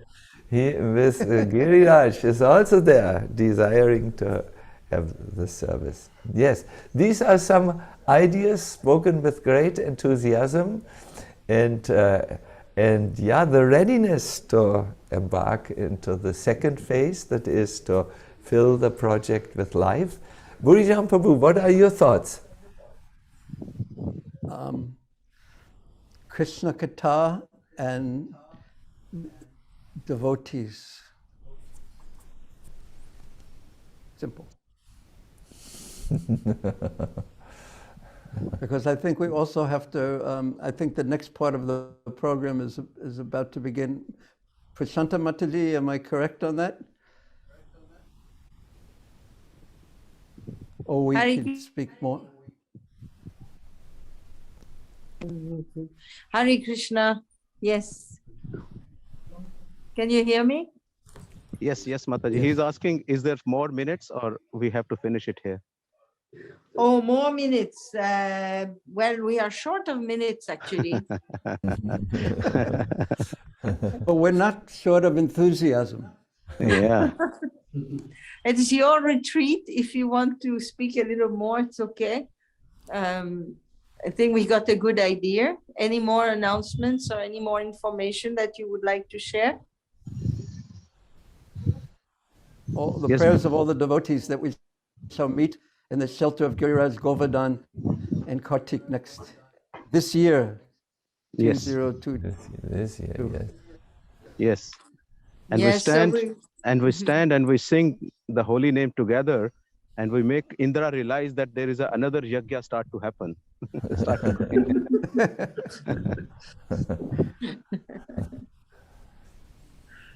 Yes, so that will be very, very, very wonderful. I hope that everybody got enlivened looking at the pictures of the Govardhana Retreat Center and hearing what the activities will be there. We are all very much looking forward to be there. It's something different. Those who have been to the on-site retreat know very well what happens there. Absolutely wonderful to have the proximity of Giriraj Govardhan, the wonderful spiritual atmosphere which is there in the nectar of devotion. It is said that this residence in Brindavan, it actually, the benefit of it is to get divine impressions. And that's what we get when we are there. We get impressions of another presence, another reality. We get joy in the heart, so much joy in the heart. And the kirtans are absolutely transforming, they are absorbing, when we talk of absorption, so the kirtans in Govardhana are absolutely beautiful. So we all love being in Govardhana, and invite all of you to come, to be there. If everything goes well. Yes, we have to take this sankalpa. You know, the power is in the Brahmana sankalpa. There is a power. So if we all Brahmanas take sankalpa that we will be there, then everything will change. The situation of world will definitely change. So, and with this, and lastly, I just would like to thank to those in this last 2 years, especially this COVID time. There are so many devotees, they sent their supports, like in their best wishes, and their supports was really meaningful. So I'm really very much thankful to all of those. You know, they just really, your support was the thing which was just pushing us to work more and more, and with the not to sit down. So many thanks. Already Shachinandan Maharaj, thanks to everyone. So, but again, from the GRC side, thanks to all of you.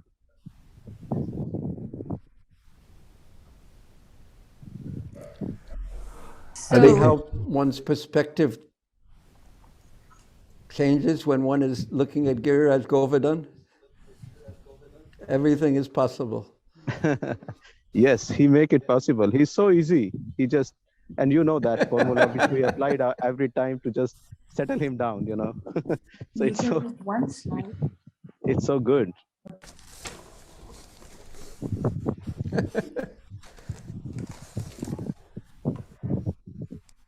So we can. What do we do now, presenter? We conclude this presentation. We have, I would say, watered the mouth of all the devotees. They're very eager to come. So we conclude this, and our next program is to conclude on the retreat. We have the closing of the Govardhana Retreat. Madhavananda Prabhu is with us. And so we want all the four of you to give a message based on your presentations that you have made, a summary and a message to carry forward for the devotees. So I believe we should begin with Madhavananda Prabhu. We can hear from him for about 15 minutes. Madhavananda Prabhu, are you with us? I'm here. Can you hear me all right? Yes, perfect. Great. Welcome, Madhavananda Prabhu. Such a nice presentation about the retreat center. It's very exciting. So shall we go ahead and start?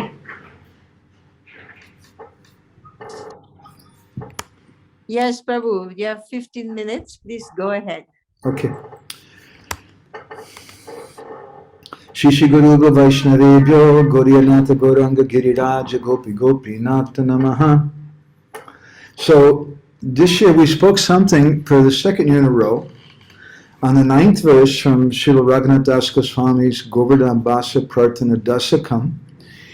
And the previous year we spoke about one aspect of this verse, and this year we spoke about another aspect. We'll go ahead and recite the verse again. Nija Jana Yuta Radha Krishna Maitri Rasakta Brajanaru Pasu Pakshi Brata Sokyaika Dattaha Agani Karunatvan Mamuri Krityatantam Nija Nikata Nivasam Dehi Govardhanatvam. The Giriraj Govardhan, he has this quality, Sokyaika Dattaha. He gives happiness, Ekadatta, Eka means one. He's giving happiness to all the Braj Janas, all the persons who are worshipping Krishna in Brindavan. And in the previous verse, Srila Raghunath Das Goswami says that this verse from the 10th canto of the Bhagavatam that speaks of Giriraj Govardhan, Hantaya Madhura Bala Haridasa Varyo, that speaks of Giriraj Govardhan as the greatest devotee.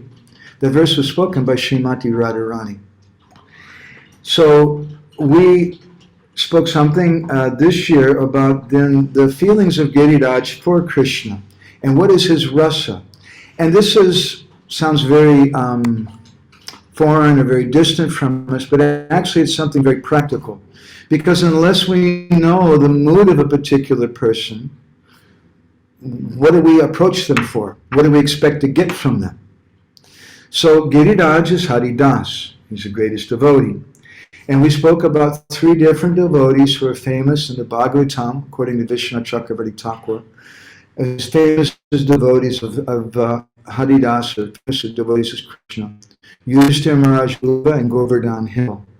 And Yudhishthira Maharaj, he has a particular rasa, which Rupa Goswami describes in Bhakti Rasa Sindhu. He has Vatsalya Priti, or parental love, mixed with servitorship and friendship. And in the category of being a servant, Yudhishthira is considered to be purna, or complete.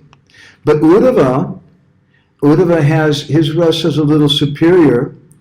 He has the same type of rasa, but he also, his rasa, his sakya rasa, is as a Priyanarma Saka, a more intimate friend than Yudhishthira.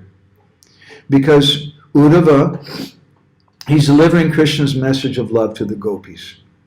So in the category of servant, Uddhava can be said to be Purnatara, even more complete. And Giriraj Govardhan, he serves in all the different rasas. He serves the devotees in Dasya Ras, in Vatsalya Ras, in Sakya Ras, in Madhurya Ras. He serves everyone. So in the category of loving servants, Giriraj is Purnatama. He's most complete. And we examined a few different statements, in particular from Vishwanath Chakravarti Thakur, a commentary that he gives from the 11th canto, chapter 12, text 8, where Krishna is speaking to Uddhava, and Krishna tells Uddhava that mountains like Giriraj attain me by Sakya Ras. So we commented that some devotees then, they have a conception that Giriraj is in Sakya Ras, but we don't feel very satisfied with that, because Giriraj is serving the Madhurya Ras and Vatsalya Priti and all the different rasas.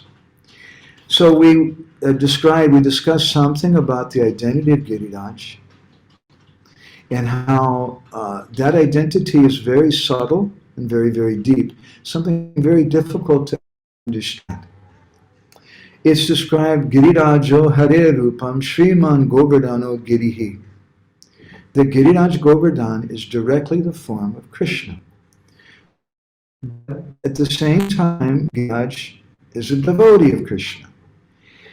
It's very difficult, especially for those of us coming from the West, to understand how God can appear as his own devotee.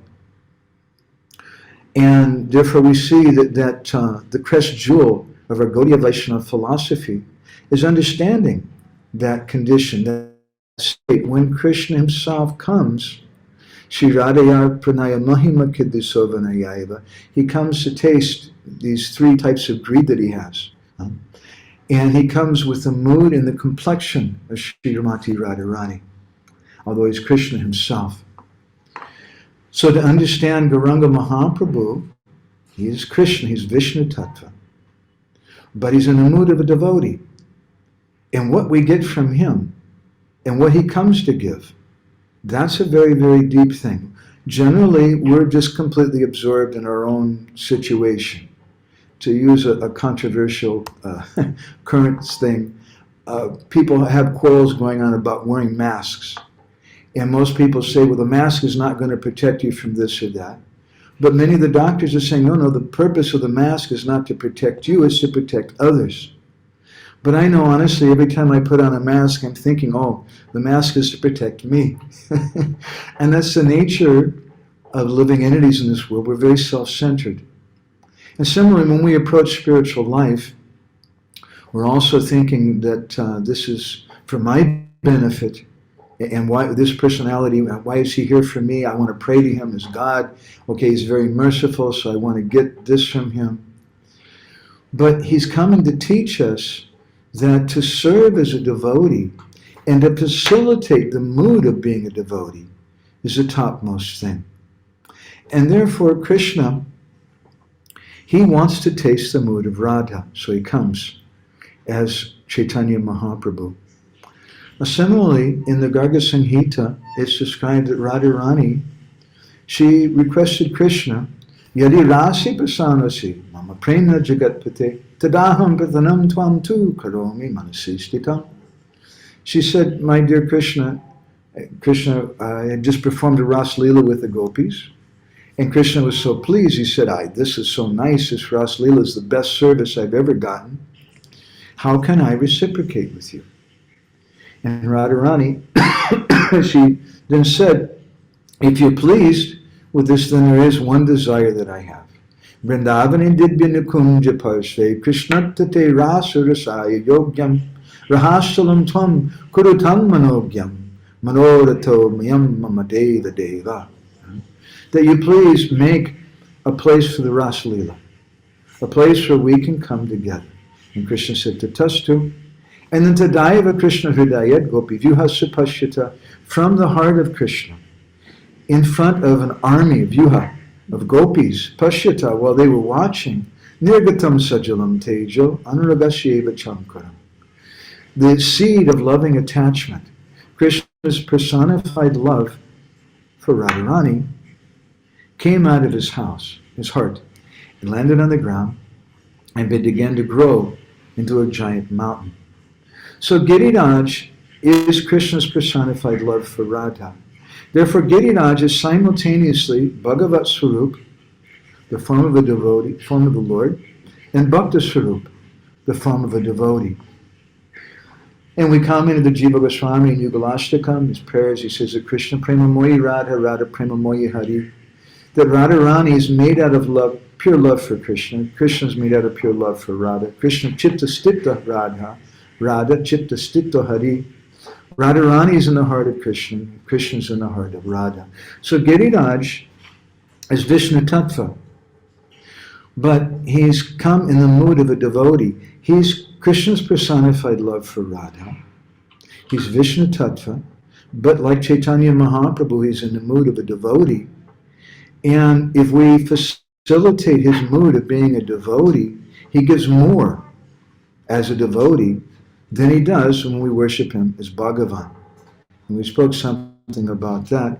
And how Vishwanath Chakravarti Thakur, in the final verse of his Govardhana Ashtakam, he describes Vina Bhavet Kim Haridasavayo Padashrayam Bhakti Ratashrayami Yameva Swaprema Nijeshayo Shri Govardhana Me Adishatam Abhishtam. That Giriraj Govardhana Me Adishatam Abhishtam may fulfill my desire. And what is that desire? He says, Vina Bhavet Kim Haridasavayo. If you don't worship Giriraj as a devotee, then you can't get that love that he has, that he possesses. And that love that Giriraj possesses, Giriraj is Krishna's personified love for Radha. Giriraj is Krishna's reaching out to Radha to create a place to bring union to the two of them. In that sense, to act as a maidservant of Srimati Radharani.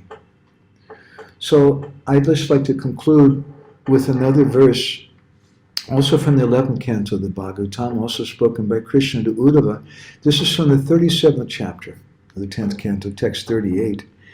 And Krishna is speaking to Uddhava about different lessons that we can learn from different personalities.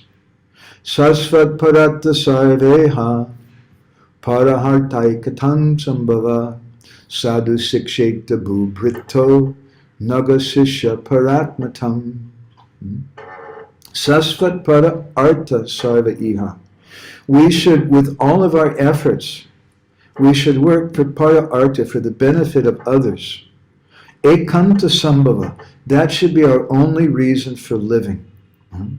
And sadhu siksheta, a sadhu, a saintly person who wants to do like that, who wants to give everything that he has to others, he should learn bhubrita. He should learn from a mountain. A saintly person should learn from the mountain how to devote all his efforts to the service of others and to make the welfare of others the sole reason for his existence. So this is Giriraj Govardhan. Giriraj Govardhan, as we mentioned so many times, he's not a big, showy personality like Indra, who's the king of the Devatas. He's in charge of all the different managers in the universe. He's a big personality. Giriraj is just, as Tarini Mataji commented a few years ago in a presentation about Govardhana Leela, Giriraj from one perspective is just a pile of rocks. He's not particularly spectacular. He serves, and he serves in the background, and he doesn't even get any credit for that service. And this is a lesson that we should learn. This is a rasa that we should learn from Giriraj Govardhan, that we just want to serve. We don't need to be a big personality like Indra. We just want to serve for the benefit of others. And even if we don't get any credit for that, our happiness is to see that Krishna is happy, Krishna is pleased. So these are a few thoughts from our presentation this year. I always feel very humbled and appreciative of Burijan Prabhu and Sachinanda Maharaj for encouraging us to take part in this. I see this as your encouragement on me to help me in different ways. I want to thank you. I want to thank you very much, and also Prashanta and the other devotees for putting this program on. It's a very wonderful program for the devotees. My Guru Maharaj lived for Krishna Katha. And he said that if I don't speak Krishna Katha, I may die. That Krishna Katha is our life as persons, it's our life of our movement. And I'm so inspired to see how you're helping the society in this way. Thank you both so much. Hare Krishna.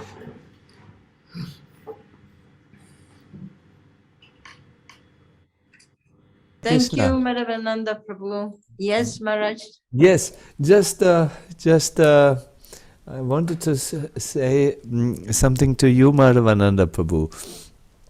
It's really a genuine joy for us to have you on board, because you have dedicated your life to really research the philosophy of Krishna consciousness and then present it in the particular light which your own exalted spiritual master and Srila Prabhupada presented it. I think this will be a very important aspect of the Govardhana Retreat Center, to really dig into the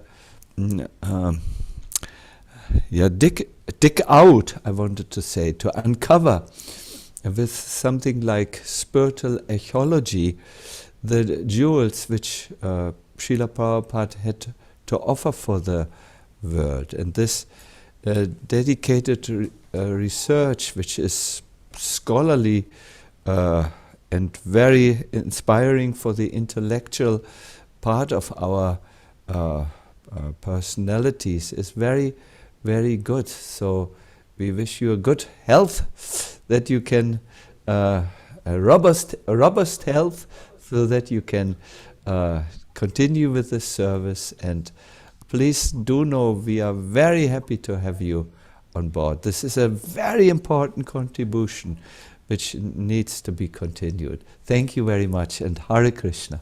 Thank you, Maharaj. Your kind words and blessings are really give me life, you and Burijan Prabhu and others. Thank you so much. And I also wanted to say one short thing about Madhavananda's presentation. And Madhavananda, that he's such a Guru Bhakta, and he's also a devotee of Giriraj Govardhan. So therefore, he is at home here. Thank you, Madhavananda. And a professor. Hare Krishna. Scholarly professor. An archaeologist. Thank you for Hare Krishna.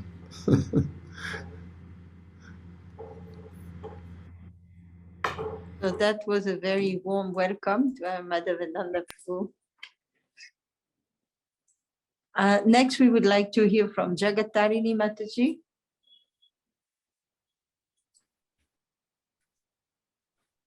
Is that unmuted? You're fine, we can hear you. So, well, I began this year by choosing the title. And one of the reasons I chose such an unusual title was that I hoped that people would think, now, what's all that about? And in my mind, I was hoping to present the beautiful chapter 21 of the Srimad Bhagavatam, 10th canto, about the songs of Krishna's flute and the gopis, Venugit. However, pardon me, as I proceeded into the subject, I felt as if perhaps the kata might be a little challenging. And so then I found myself thinking about what to do. I had this extraordinary title. My plan wasn't working out, and it was quite disconcerting, actually. All my family members will report on that. And then I felt like as if I had to surrender, and I had to go on something like a treasure hunt.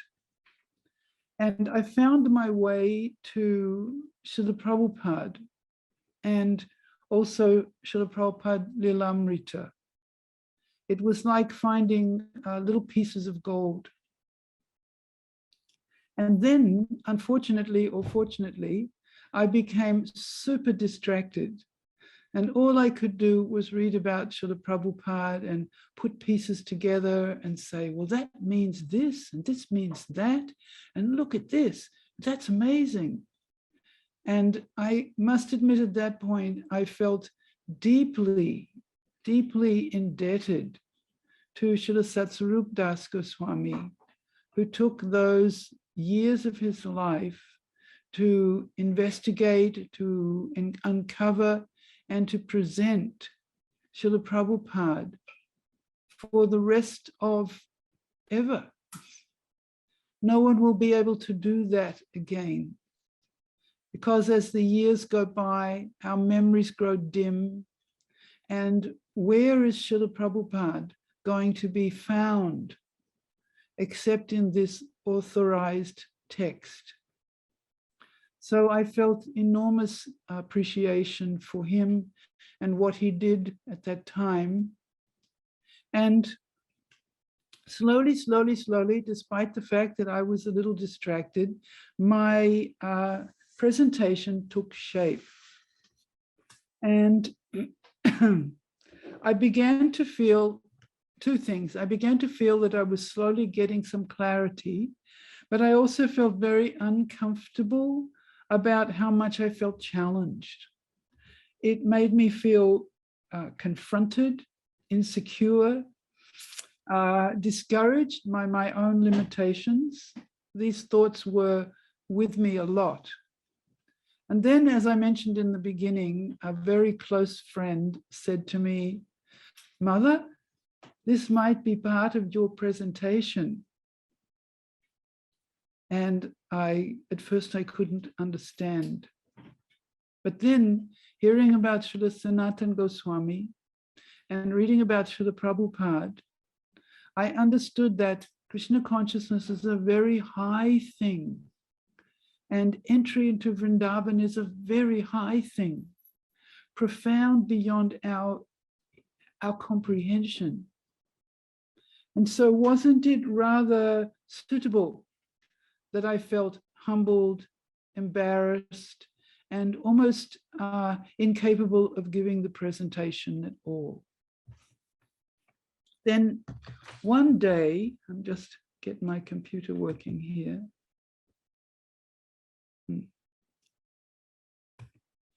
Then, sorry, 1 minute.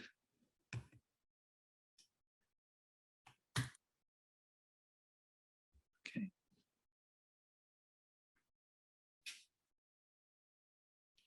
Then one day, as I was preparing and feeling this discomfort, that interestingly enough, different devotees ask questions from that place of discomfort and feeling inadequate. I found a paragraph by Srila Prabhupada that I thought was part of the Light of the Bhagavatam, but in my scanning to find it, it came from another place called Messages of Godhead. And this is what Srila Prabhupada said. But at the present stage of our existence, it is difficult to be unaffected by the temporary happiness and distress pertaining to the body and mind. Nor is it possible at present to assert that we are unidentified with the body and the mind. Therefore, in our present state of existence, there is no possibility of our being indifferent in these matters of material happiness and material distress. And this is what I was feeling, overwhelmed. He continued, thus acquiring transcendental knowledge does not mean that we become indifferent to our present state of affairs.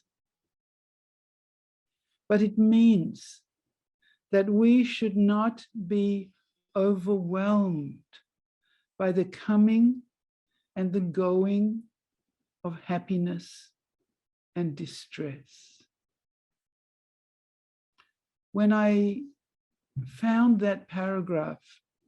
It deeply pacified me as I proceeded forward in trying to share with you how Vrindavan, of course, Vrindavan is not a dangerous place, but our entry into Vrindavan, it carries a weight of responsibility on our shoulders because we are inadequate, we are incomplete, we are inconsistent in our devotional activities, or at least I should say I am. And perhaps many of us feel that way. And so when we approach Vrindavan, two things must be there. Three things must be there. Number one, we should very solidly, committedly establish our relationship with Srila Prabhupada and not move from that, even if we are his grandchildren.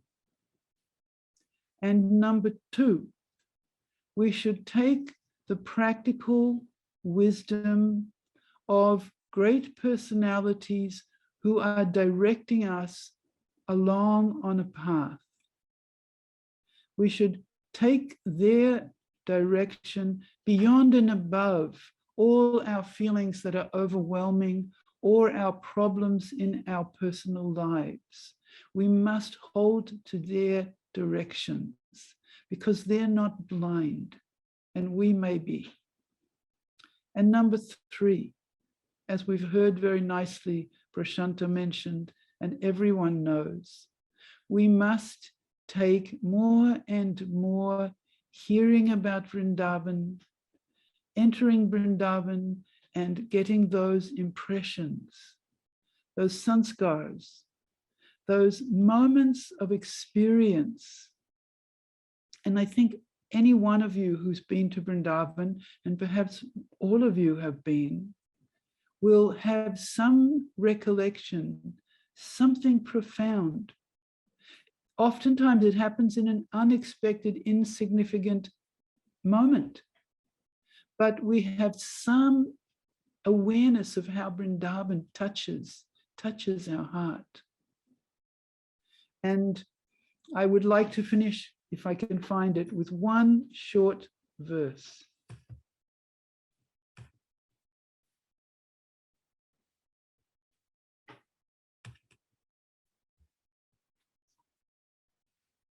Whenever you say I'll finish with one short thing, it's the only thing that you can't find.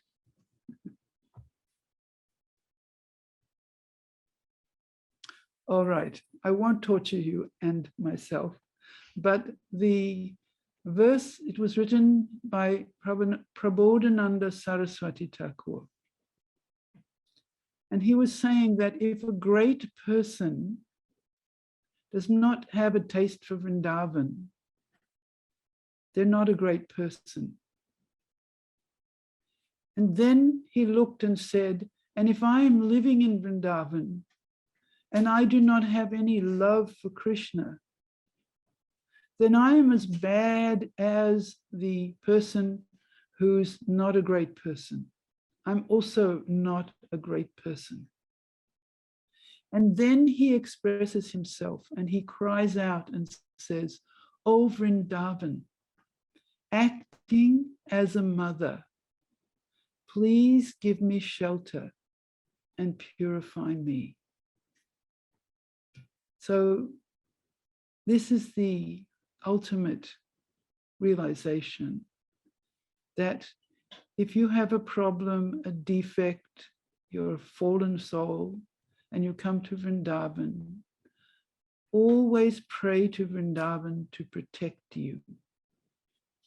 To protect you not from Vrindavan and the tests and trials of Krishna in his efforts to purify you, but to protect you from your misunderstandings of why things are happening and what's happening and what you should do as a result.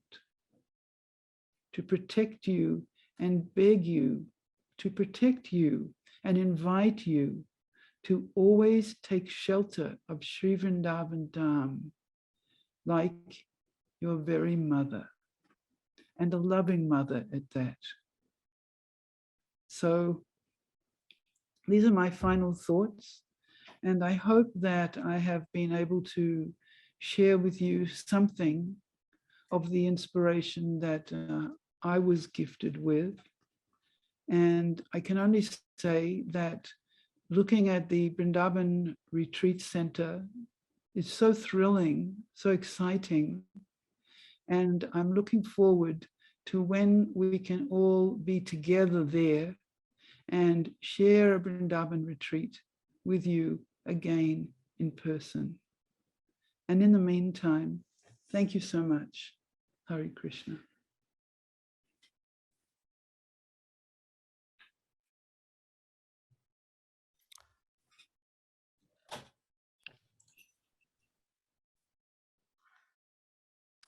So Tarini, that was so nice. Thank you. Thank you, Tarini Mataji, for this beautiful presentation. I was tempted actually to offer you a little verse for you. Can I? Are you going to bow to your temptation? I think so. Obviously. This is the verse you were talking about. Don't go to Vrindavan. Yeah. So it goes like this very beautiful verse. Smeram bhangi traya parichitam sachivistirna drishtim vanchinyastha dharakishalayaham ujvalam chandrakiram.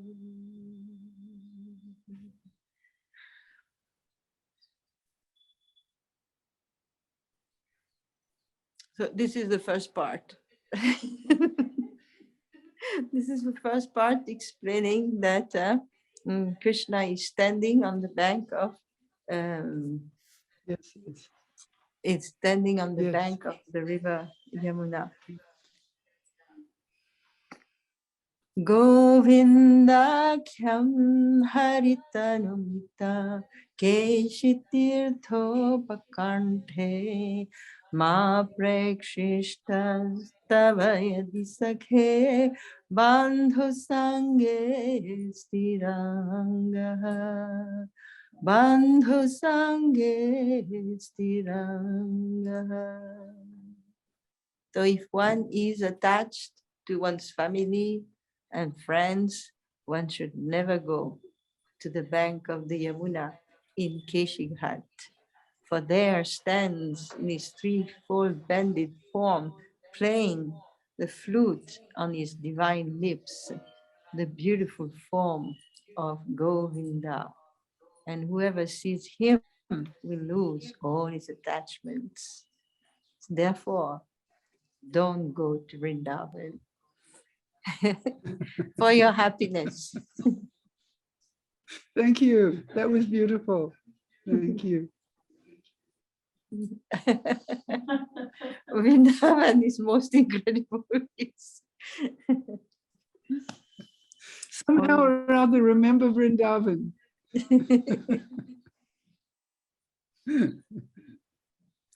Thank you. Now we will hear from Burijan Prabhu, who will conclude on his lecture.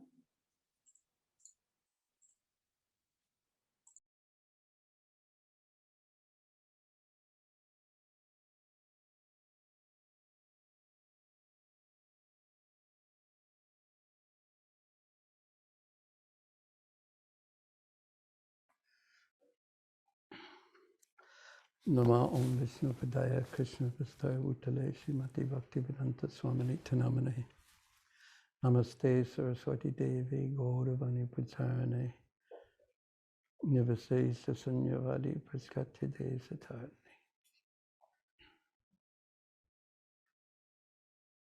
Om Agyanatiminandasya Jana Jana Salakaya Chaksusaminitanzena Tasmai Sri Gurave Namah Sri Chaitanya Manavistam Stapitam Jena Bhutale Sayam Rupakadamayam Padati Sapandantikam Vansakalpa Trubhascha Kripasindu Vayevacha Patitanam Pavinebhyo Vaishnavebhyo Namo Namah.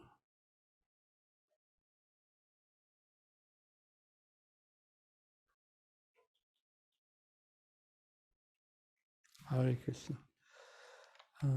There were, in my presentation about the tests and how Sanatana Goswami began in Brindavan, and he traveled and then returned to Brindavan, and the tests that he faced along the path, which clearly the test gave us instructions on the tests that we faced along our path. There were two questions that I felt I didn't answer properly. So I wanted to mention those two questions and then try my best to answer them. The first was, what was Sri Chaitanya Mahaprabhu's purpose? What was his purpose, actually, in testing Sanatana Goswami? Because he certainly did it. And why did he do it? Because from one point of view, one could see that Sanatana Goswami is completely surrendered, and he put him in so much difficulty. What was the purpose of that? Is that what I'm supposed to expect? That I surrender, and then what do I get? I get difficulty. That's one question. What was Mahaprabhu's purpose in his testing of Sanatana Goswami?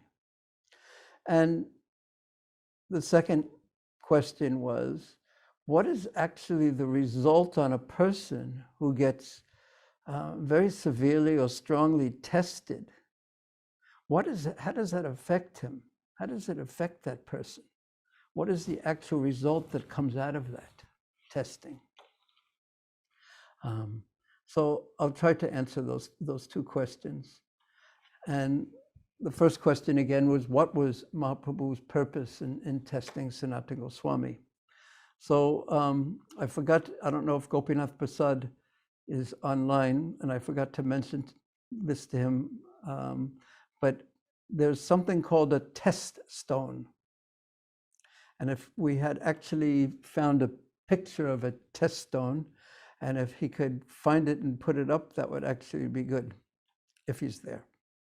So the point being that the quality of something, anything, is really known only after it's been tested. A test, in other words, shows the actual purity or contamination of any item. Again, the true nature of an object is revealed when it is tested. And tests, especially in devotional life, means that some type of pressure is going to be put on us. So one example of this is Putana.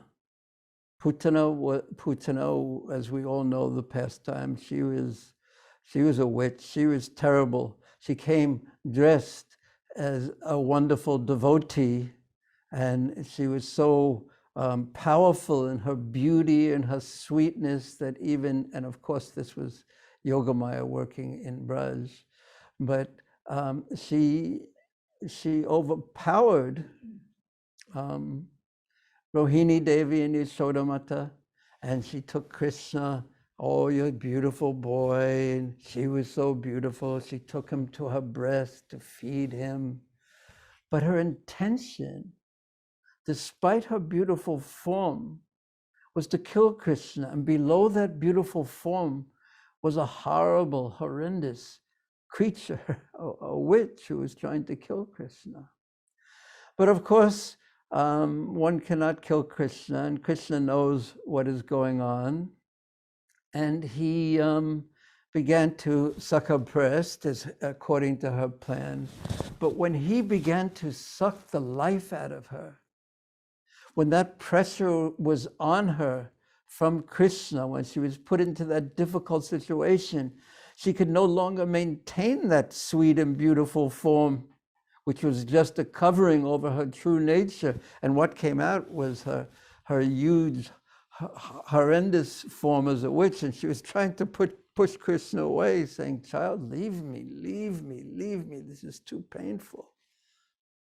So the point I want to make here with this example is that when the pressure is on, the parts of us that are not in line with our external appearance, the way we wish to project ourselves as, I forgot the psychological term for this, but as we wish other people to see us, under pressure, our real nature comes out, or those parts that we don't want people to see.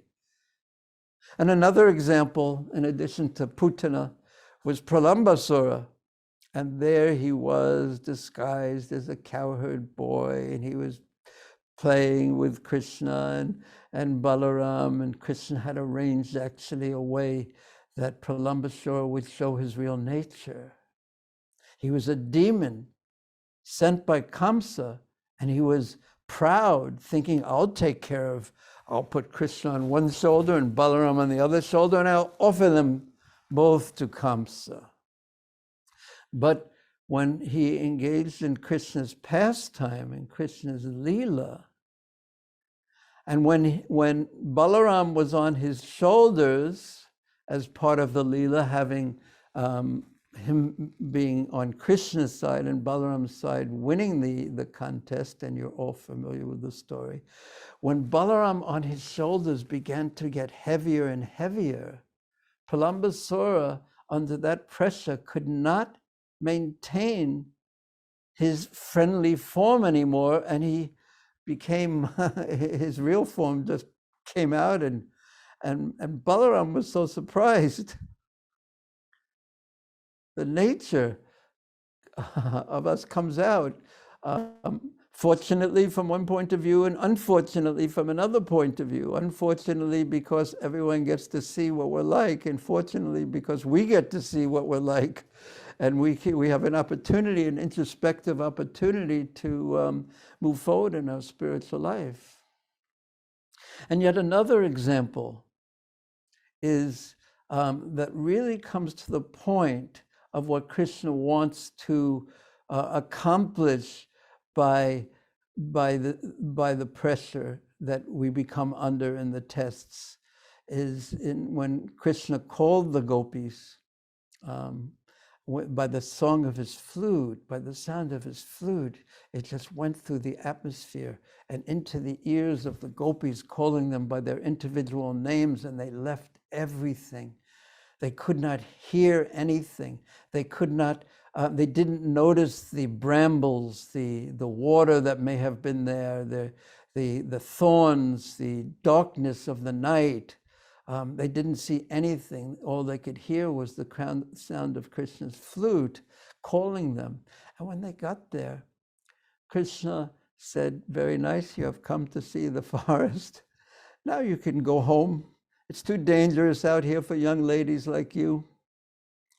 And Krishna's purpose in doing this was to raise their love up to the point of pranaya, and their words to Krishna are called the Pranaya Gita, because in pranaya and the level of bhava, the level of prema of pranaya, one loses one's shyness, and they would just speak what was in their minds.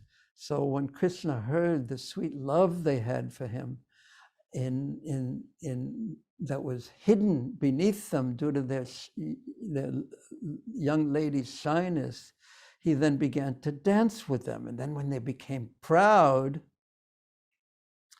he disappeared from them. They thought themselves so bhagyavan. We are the most fortunate ladies. And then they disappeared.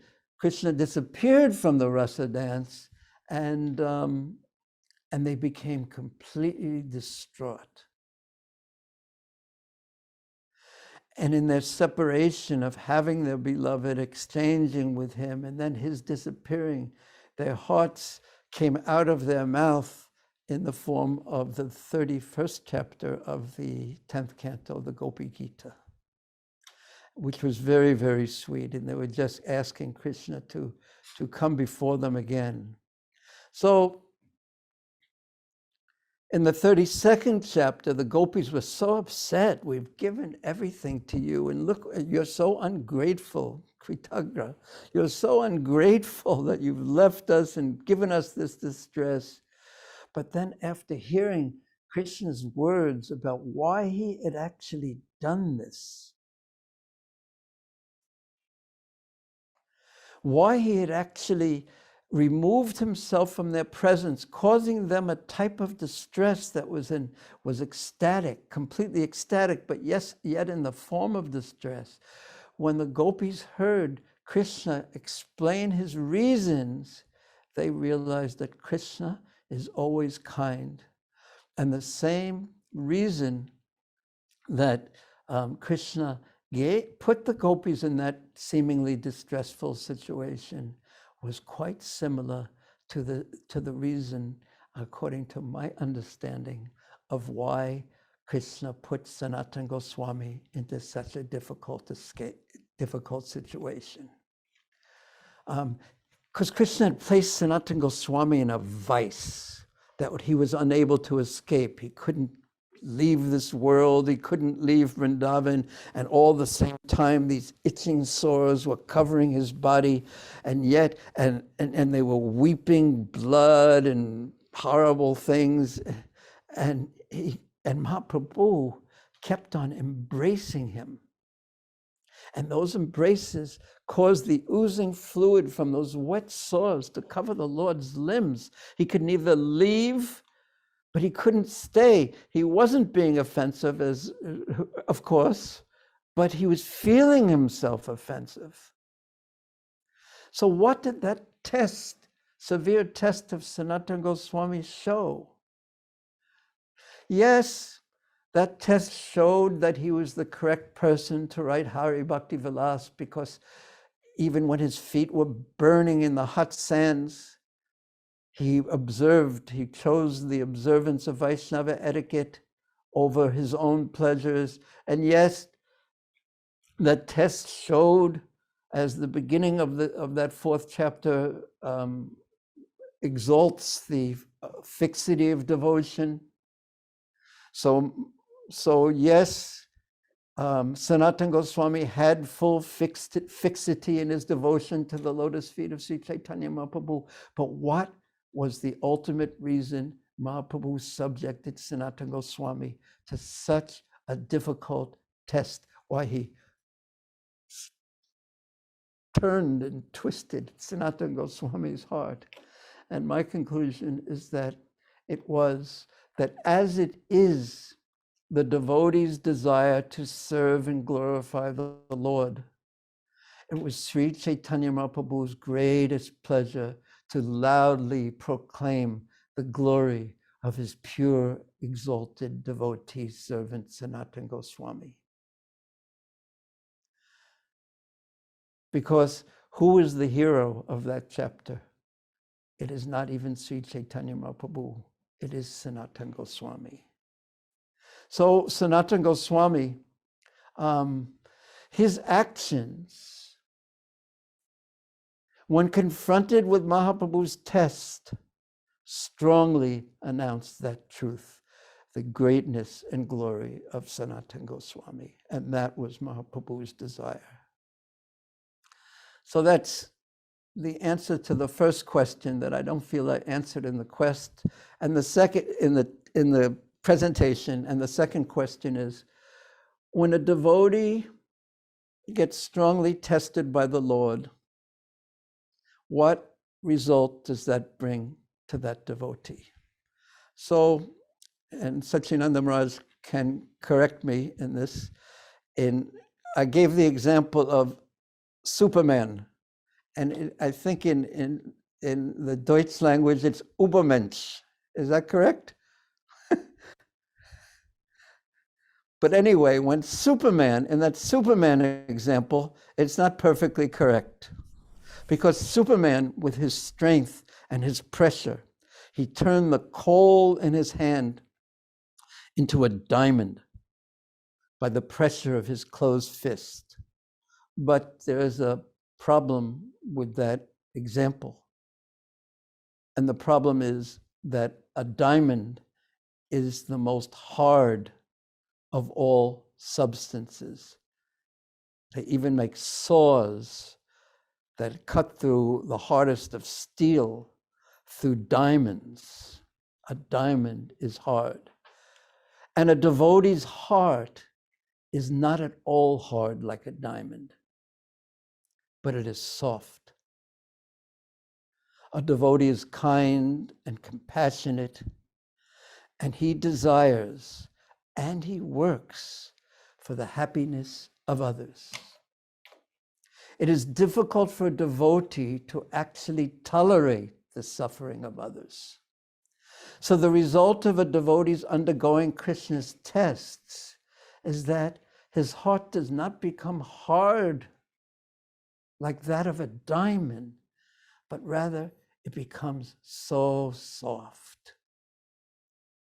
He becomes a more kind, compassionate, and lovable human being. He becomes really a deeper devotee.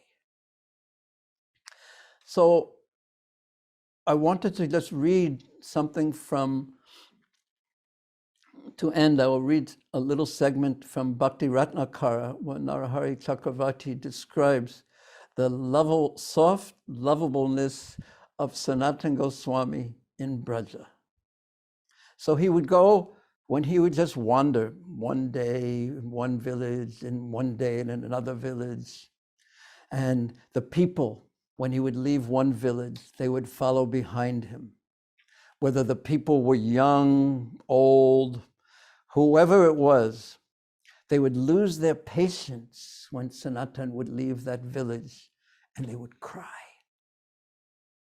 Sanatana Goswami would shed tears himself as he solaced them and sent them back to their own homes. And only after they stopped crying and after they returned to their houses would Sanatana Goswami would actually leave for the next village. And then as Sanatana approached the next village, the people would watch him coming from a distance. And whether they were young or old, man or woman, everyone would say, "Here is Sanatan, he's coming." Or is it Rupa? "Oh no, it's Sanatan." And the Brijbasis displayed the most wonderful affection for Sanatana Goswami. The villagers could not sit in one place, but they went out. They didn't wait till Sanatan came. They went out to welcome Sanatan. And just as a poor man experiences unlimited happiness if he suddenly obtains a valuable jewel, so the Brijbasis felt unlimited happiness just by seeing Sanatan. The old and very old men, and the women, they all treated Sanatan just like he was their own son. And someone would say, "Oh, my dear son, how did you pass so many days forgetting us? And thinking about you, we could not forget you, and we were almost dead." They would look at the face of Sanatana Goswami as they spoke these words, and then they would welcome him in this way. And he was greatly pleased by their love and affection. And the men and the women and the youths who were born in that village, they all had brotherly affection for Sanatana. And someone would say, "My dear brother, how are you? You must have forgotten us completely. Why have you become so cruel to stay away for so long?" In this way, when they would speak to Sanatana Goswami, who had so dearly captured their hearts, they would speak to him with tears in their eyes. And all the village boys and girls came to touch the feet of Sanatana. And although he tried to stop them, he was unable to restrain them. And standing in a distant place out of shyness, the married ladies would take darshan of Sanatan. Just by seeing Sanatan Goswami, all the Brishbasis forgot even to offer their obeisances. They came rushing out to welcome him, and they would embrace him, take his hand, and lead him along.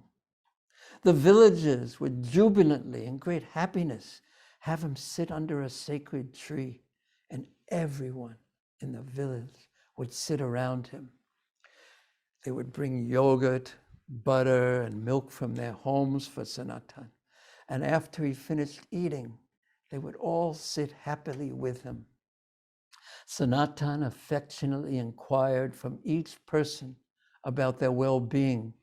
He inquired about how many sons and daughters and children they had, whether they were married, whether they were unmarried, their children, and what were their names, and how many cows and bulls they each had, and how their agriculture was doing, and how much grains they produced, and what did they do every day. He also asked them how their health was, and what was their state of mind. And hearing these inquiries from Sanatan Goswami, sincerely expressed, everyone felt happy. And gradually, each one of them answered Sanatan's questions. And when Sanatan heard someone's distress, he also felt distressed. By Sanatan's solace, they felt relief from their distressed condition. In this way, they passed the whole night. Early in the morning, as soon as Sanatan had finished his bath and other duties, everyone would come and see him. They would bring milk and yogurt and request Sanatan to accept it. He would first feed everyone else, and then he would also eat. And by seeing others happy, Sanatan also became happy.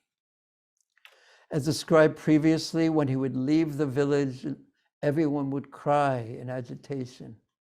Who can describe the affectionate dealings of Sanatan Goswami? He would solace everyone in various ways. People would follow Sanatan for some time, for some distance, until he would give his vow to make them return. He would give his own vow to make them return to their homes. In this way, he would wander from town to town. Seeing Sanatan, all the villagers felt so much joy, it cannot be described. Sanatan inquired about everyone's welfare, and thus joyfully passed the day and night. Everyone knew that Sanatan would stay in a place for only one night, so they spoke to him in sincere and great distress. They would say, "If you remain for a few days here, it would be auspicious for everyone. Therefore, please accept our plea and don't be cruel to us. Please give up your habit of leaving in the early morning and thus save our lives." Speaking in this way, the villagers would cry. And in order to please everyone, Sanatan would agree to stay. Thus, the people of the villages in Braja would be always absorbed in the wonderful qualities of Sanatan Goswami.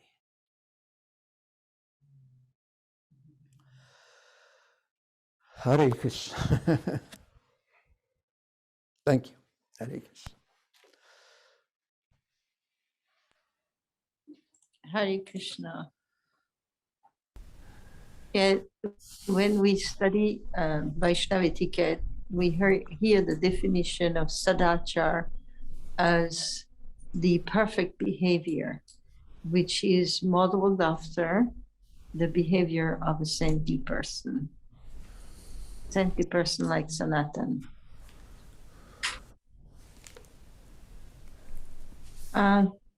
Now we have Sachinandan Maharaj. Yeah, Hare Krishna.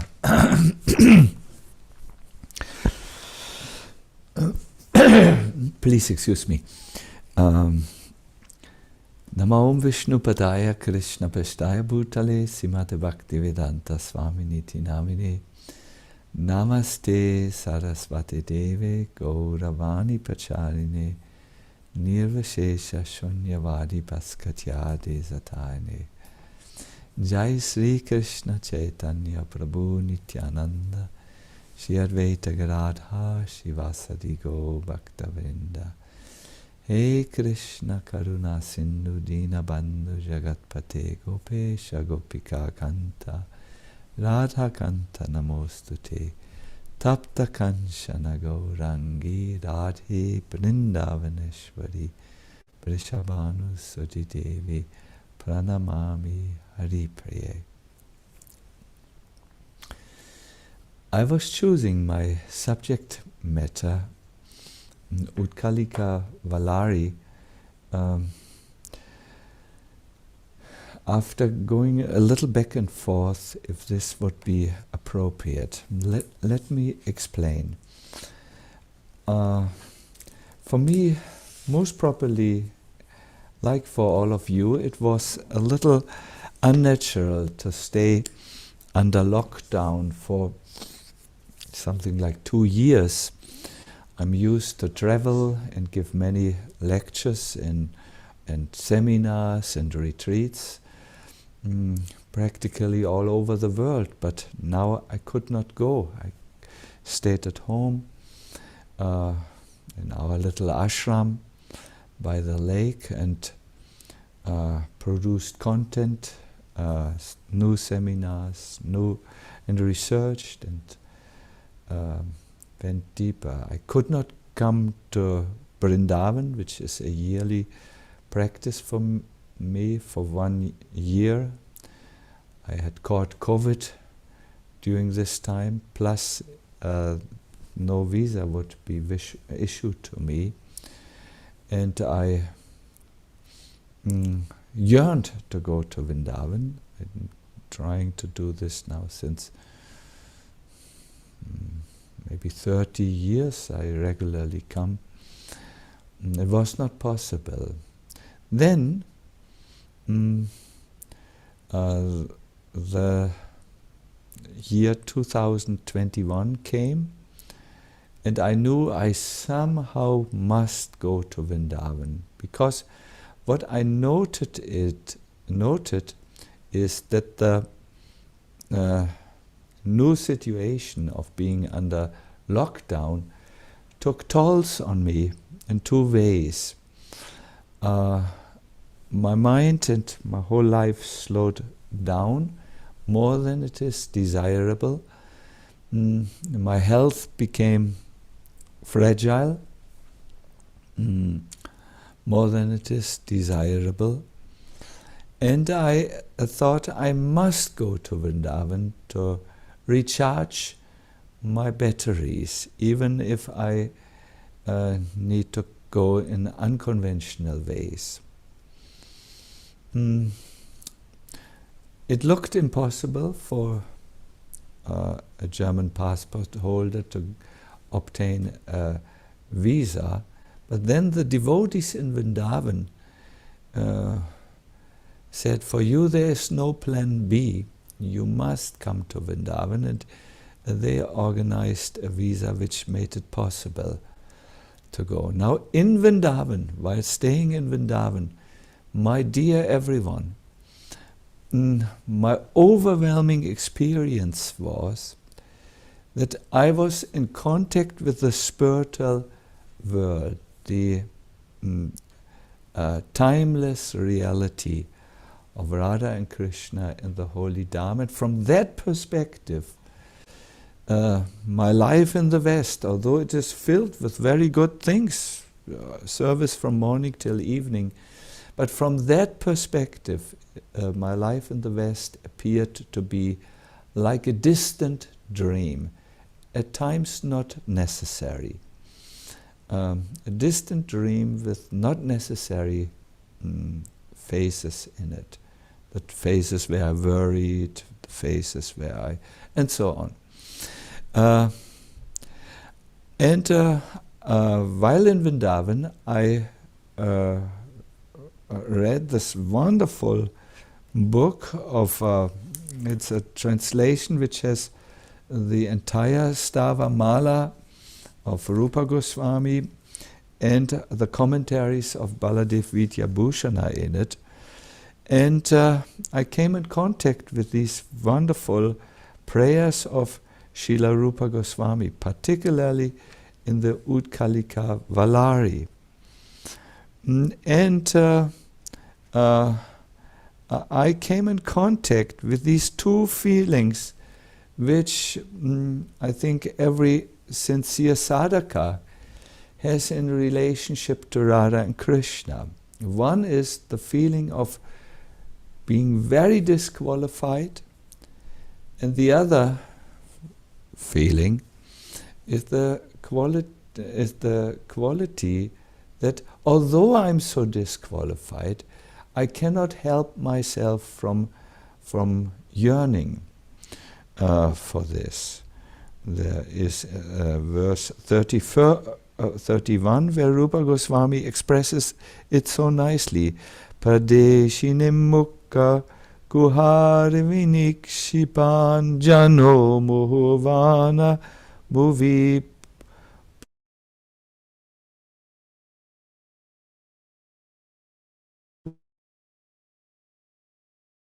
Udkarotyaso. I'm placing my muchi. The Vaidhi Bhaktis would say, you are not supposed to touch your mouth. But we have here another dimension of bhakti. It's called Urdgirna. The feelings are overwhelming Rupa Goswami. So he says, placing his forefinger into his mouth, this person shouts constantly in this forest, "O Lord, O Mistress, for a moment be merciful. Be merciful.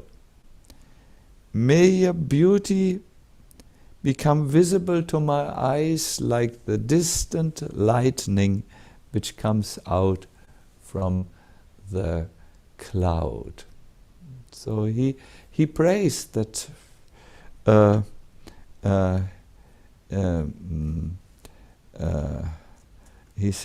he prays these prayers. He wants to see the light from the toenails of the divine couple. And he then asked a question, "Oh, Radha, O Krishna, Lords of Vrindavan, what sin have I not committed? I have no knowledge. I'm foolish, I'm wicked. I'm stuck in a material body, and the overwhelming influences of this body and mind. But you are made of knowledge and bliss. There cannot be any connection, I know."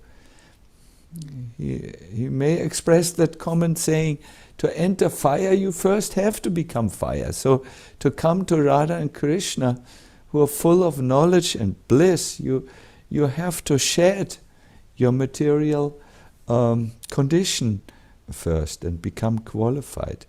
But then he says, but there's one thing which makes me desire this. It is the attractiveness of your ever fresh qualities. And it intoxicates me so that I don't, that I swallow my shame and my fear, that I'm just acting like a drunkard who is just very careless about even his being drunk. He may enter the president's house and may say, "Hello, Billy," to Bill Clinton. I understand there is no presidents now. He feels like this. He is maddened. So I have heard about your qualities. They have intoxicated me. So therefore I can't help myself. And I just very much believe that in the tension of feeling disqualified, but still yearning, first-class bhakti is born and grows and becomes strong. Prabhupada was once indicating about this. He said, if in this life we practice devotion to God, then the next life we become an associate of God. We are transferred to his planet. You see? Then he gives an example. He says, an example which highlights that we need to hear about these things. He says, I have a friend, Mr. Cohen, and he went to California.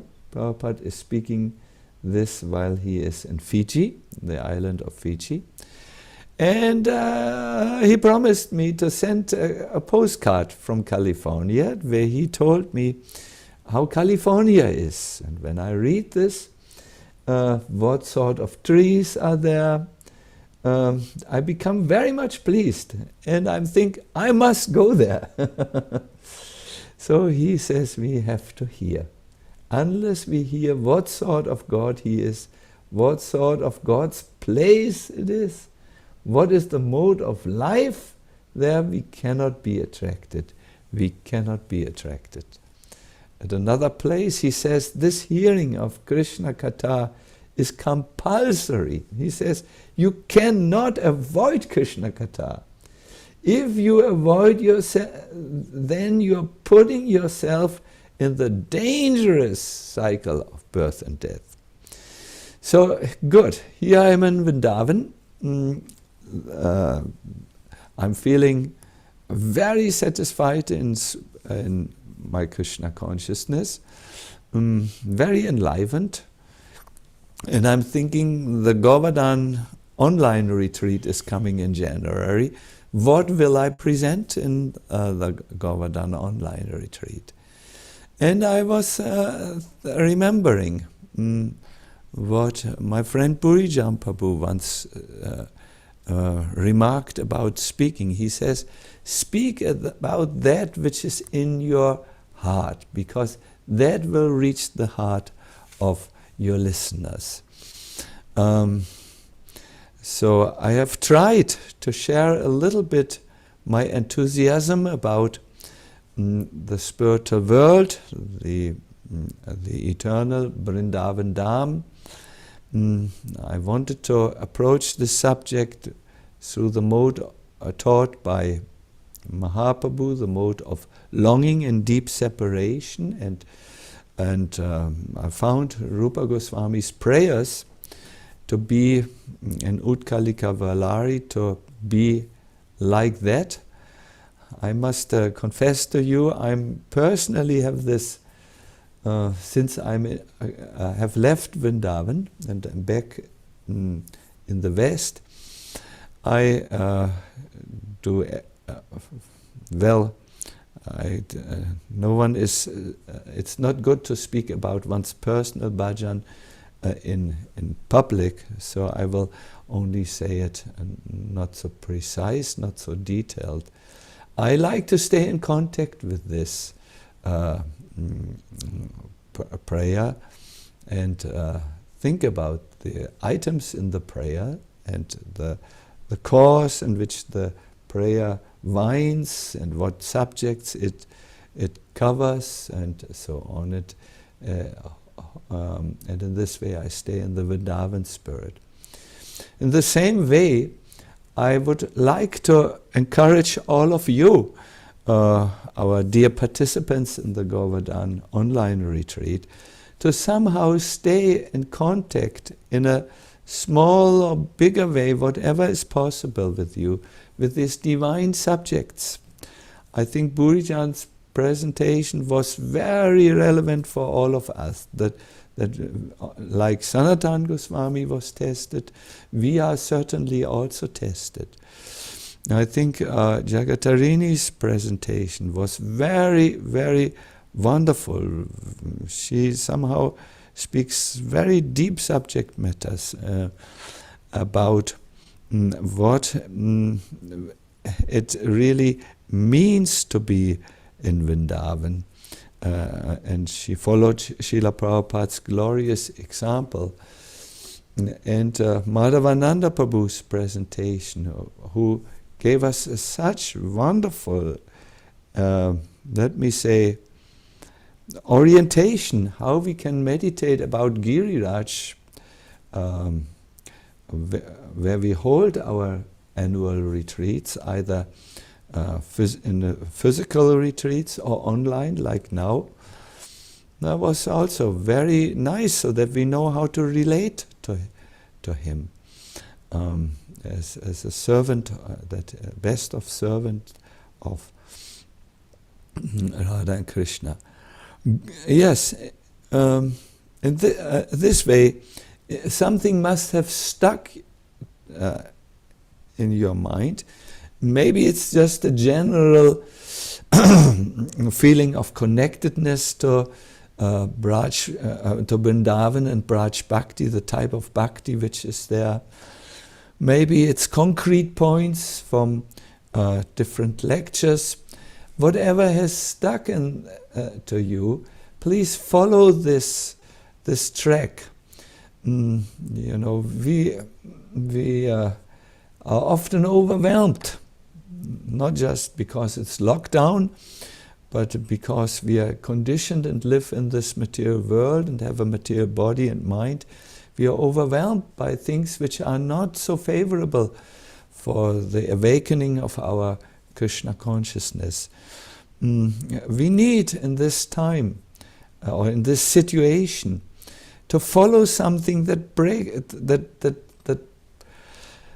helps us to break through this covering and to be in contact with our true aspirations, with our true selves, and with Radha and Krishna. So I can only say, now comes retreat part 2.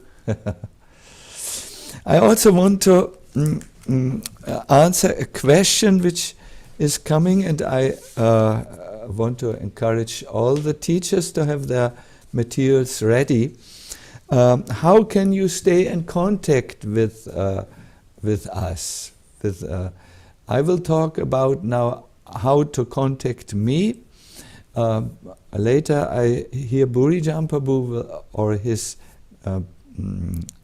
the devotees who assist him technically will give us some ideas, and Jagatarini as well, and Madhavananda also. I would like to encourage you to maybe put the link, you know, where we can get, for instance, your wonderful and very helpful 2-weekly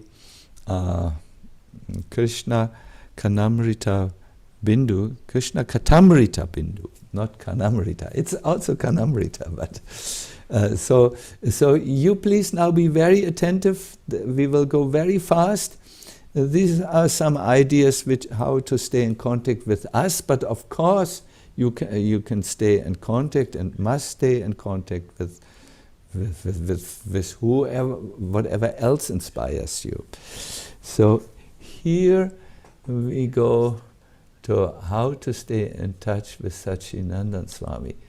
Is this visible for all of you, or I can see on the right side there are these pictures of your effulgent faces. What?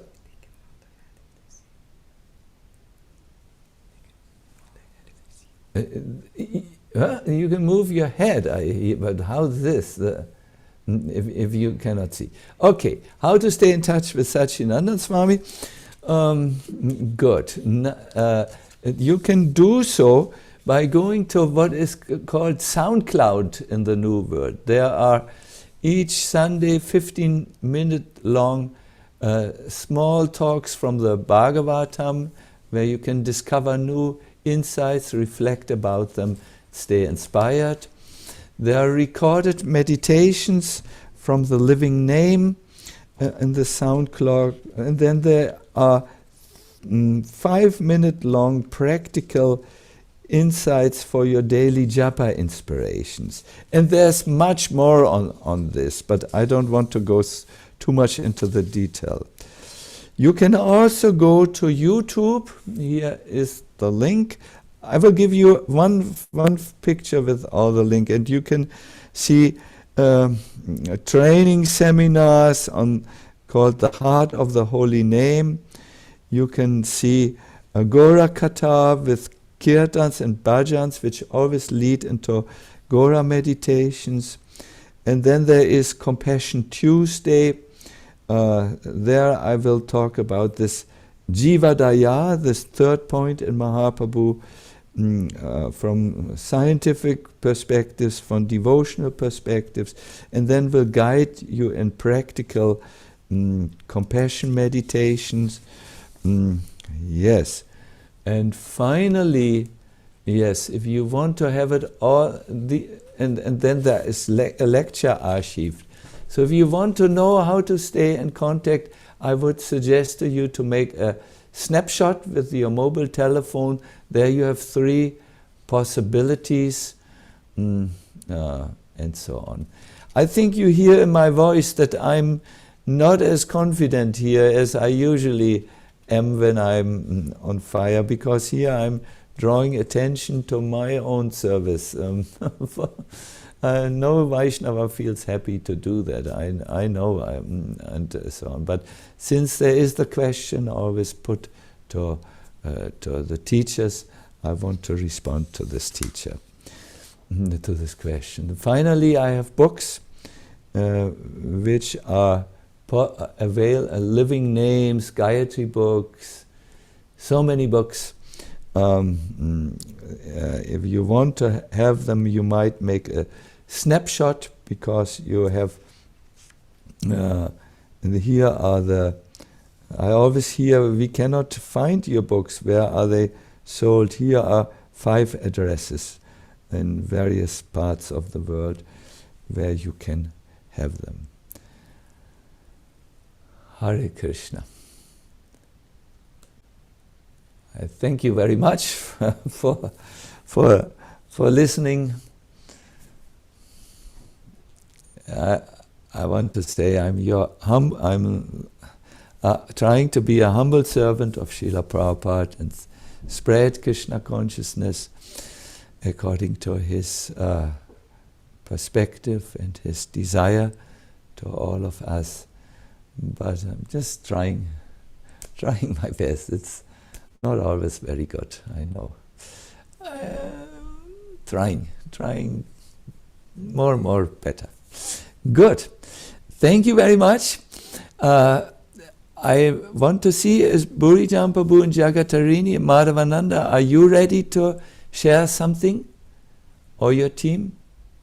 Maharaj, we will be sharing now for the other teachers, and I will be presenting.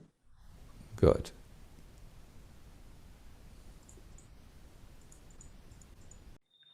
So we are sharing the information regarding staying in touch with Burijan Prabhu.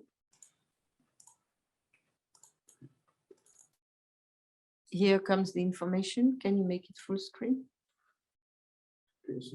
No. It's now coming. Yeah.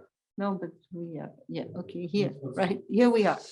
So there is a website, burjandas.com. You can go there and you'll find all the lectures by Burijan Prabhu, and as well as access to weekly readings from Sri Chaitanya Charitamrita that Burijan Prabhu is holding on ongoing basis. And for accessing the books, the publications, we have vihpublications.com. Particularly, we can draw your attention to the latest publications which regard Srimad Bhagavatam. Prabhu is publishing guidebooks, we would say. It's overviews of the Srimad Bhagavatam, which are meant to assist the devotees who study Srimad Bhagavatam. These books are meant to help us study Srila Prabhupada's books. many years ago, the Surrender Unto Me was published, which is presenting an overview of the Bhagavad Gita, including the commentaries of the previous acharyas. So similarly, an overview of the Srimad Bhagavatam has been published.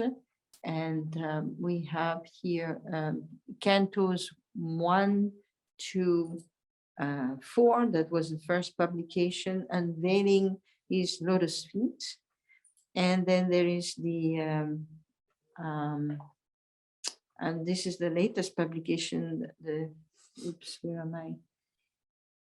Yes, the veil begins to part. And then there is the other one, the backward glance. So this is covering cantos 1 to 4 and the 5 to 9 and 11 and 12. So we are very happy to have access to these books. You can log in to dhpublications.com and avail yourself this opportunity to access these books and the lectures. We'd also like to invite you to visit Tarini Mataji's website. Tarini Mataji has created something very wonderful in Perth. And you can link to this through the website called sacredindia.com.au, based in Australia. She has created the Sacred India Gallery in Perth. She's very artistic in nature and has created a world of Krishna consciousness in miniature format. And recently, actually, some of you may have seen, the Prime Minister of India himself, Narendra Modi, referred to Jagatarini's project in Perth and spoke about it on the official channel of the government of India, Man Ki Baat. And so we saw her project and he was praising how she has imbibed this culture and reproduced it in Australia. So this is a very, very wonderful gallery and we invite you all to visit it, at least on the website, if not personally. Perth is a little isolated place, but it is worth the visit. We'd like to share also the contact for Madhavananda Prabhu. Madhavananda Prabhu and his good wife Krishna Kund are publishing a free email magazine that you can subscribe to. And you have his here, Madhavananda is available on Facebook. You can find him there. And he has also published quite a few books. So you can contact him in that way and avail all the wealth of Krishna, presentation of Krishna consciousness. Yes. So all this information is going to be posted on the chat. So before you leave the Zoom meeting, you please check the chat and you will find all this information. It is posted there. You will also find there, we also have, you will also find there an extract from Modi's address, Narendra Modi's address, referring to Jagatarini's project. Very wonderful.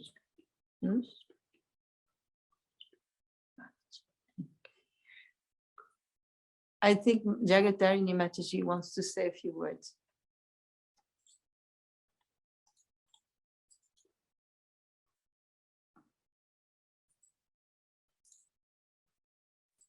Myself and also stop video. Please, Mataji, we can hear you. You've got that. Oh, okay. Here we go. All right. So I just want to say that at our website of sacredindia.com, you'll find out something about this project that we've been dedicating our energy to for the last well over 20 years, actually. And we were taken by surprise and greatly honored when Prime Minister Modi mentioned our Brindavan in Perth. We're working right now on creating a greater project in which the Sacred India Gallery will remain always the heart. And that's called Brindavan. And we're working very hard to try to also build a small accommodation for having programs and classes, a little hall, and to develop the whole property with an organic garden and other art projects and so many things. So we're both overjoyed and a little overwhelmed. And I just wanted to show you something that I made just as I was listening very attentively to Satyanandan Swami's wonderful explanation of his time in Vrindavan and his love for Utkalika Vallari. So I just made a little rock. So this is something that I've been doing, painting on rocks. This is not a Govardhana Shila. And I have others here like this, these ones. During our annual Raj Mandal Prikrama, which takes the first half of Kartik, one devotee gave me a series of rocks like this from up north in Western Australia in the mining area. And we decided to paint on each one of them a message, something to do with Vrindavan. And we call these rocks Brindavan Remembrance Stones. And these have been something that right up until it was time to prepare for the Govardhana Retreat, my mind was distracted by painting these small messages on simple rocks that remind those who want to be reminded of Brindavan that Brindavan is calling them home. And I have to say that I'm not a scholar like Madhavananda Prabhu. I'm not a preacher like Satyanandan Swami. I'm not a learned soul like my dear husband, but this is what I can do.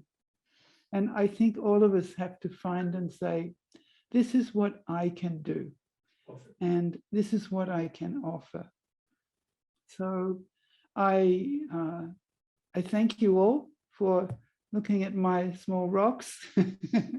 And I hope that somehow or other we can keep in touch. We're also on Facebook, Shri at Sacred India.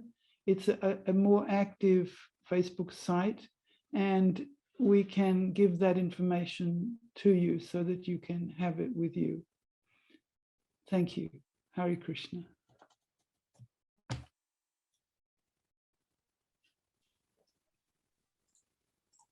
Thank you, Jack and Tarini. This was a very good addition. Very wonderful information. Is that okay? Battery, 60%. Satyanandan Maharaj, how should we proceed? So we, of course, have a concluding kirtan, and we also have a short video showing the retreat behind the scenes. So if you would let us know how to proceed, which one should go first, second, third. I think I have a very good idea regarding the flow of the program. I think if you're ready, you should show your video of behind the scene right now, because it fits, and then we will end. We will do a very brief kirtan, maybe 3 to 4, 5 minutes, and then the voice of our Govardhana Retreat, Brindavan Prabhu,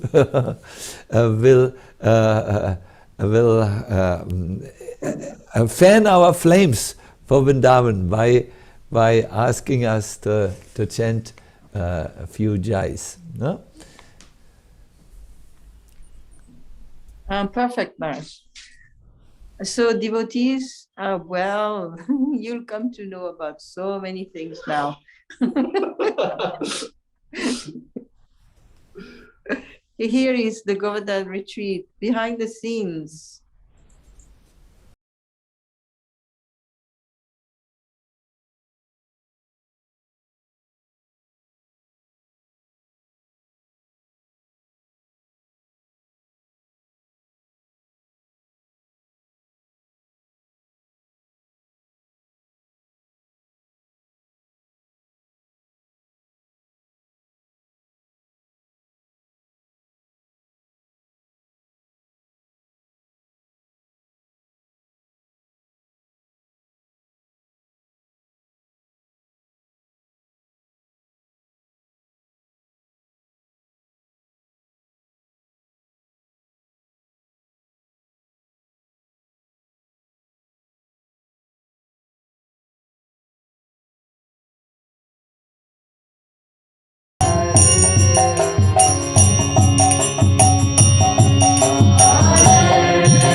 Apparently it's like more powerful in the sense that he says that Chandan won't go off till tomorrow here. Yeah. You came to me? Beginning of the day, there will be Govardhana Darshan, like a 5-minute video of Govardhana Darshan. So January 5th to 9th, January 5th to 9th, idu okay. This one I called it Srila Rupa Goswami's Bhajan Stali. You're taking photos?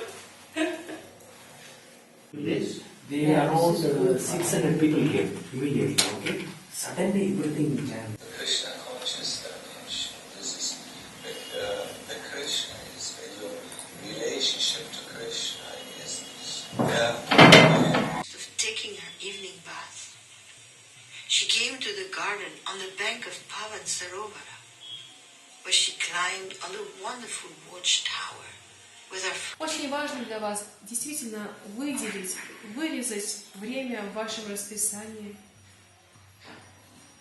They saw Mahaprabhu in the mood of Balaram. They saw him with the form of Balaram, with a golden cloud in his hands. Again, in the Chaitanya Charitamrita. One side. One side is dark. Prabhu, Balaji Mataji. Here is fine. Balaji Mataji. Can you do one thing?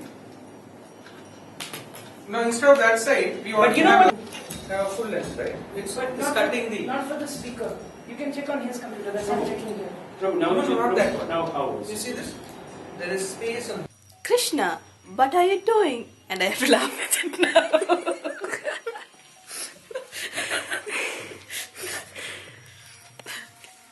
Krishna. It's not natural. Okay. So after that, but after that, there is no waiting room? No. They directly get into the They program. directly get in. So Vichuddhan Karoti ya Krishna Ridas Tathapi. I was in today's video. You should be in tomorrow's video. I think you're good at that. And your son was in the video. Your wife, your son, your daughter. This is 5 minutes. This thing. 3, she said. 3? No, you're really sleepy. What? 3 is the music. Jesus. Krishna, how many? We had many adventures. The worst was during Prashadam. What did they say during? Because the Prashadam hall is right here.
Excellent, excellent.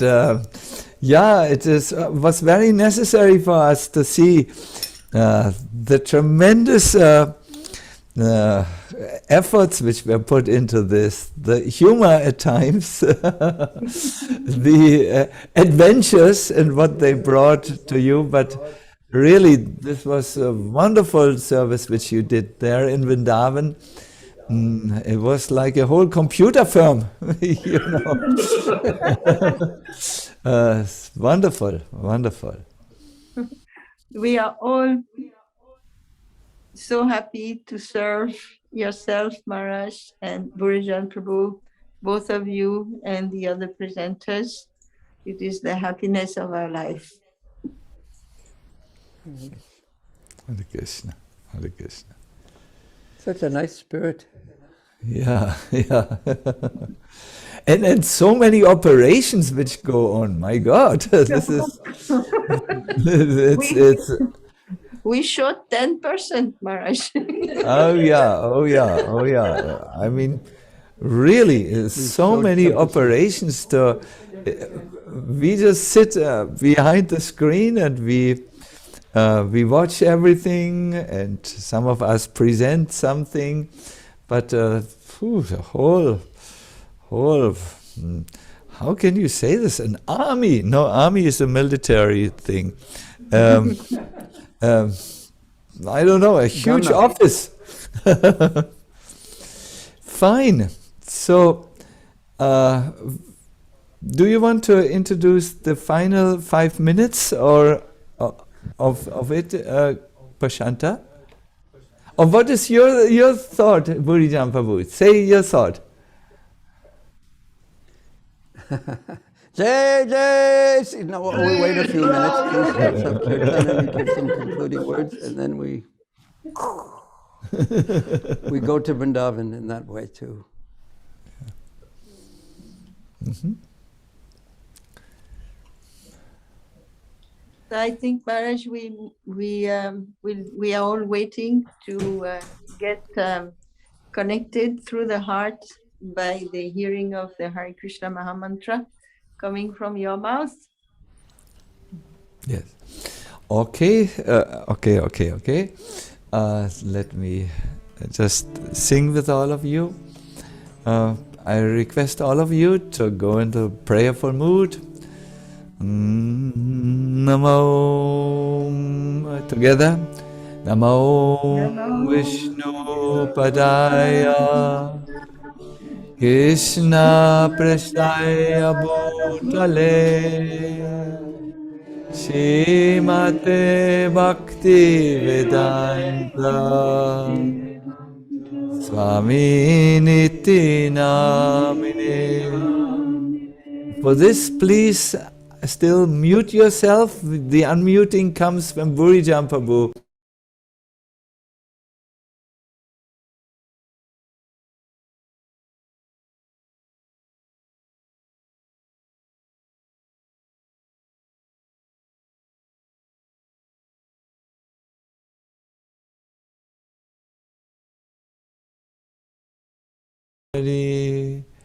Paskatyade satarine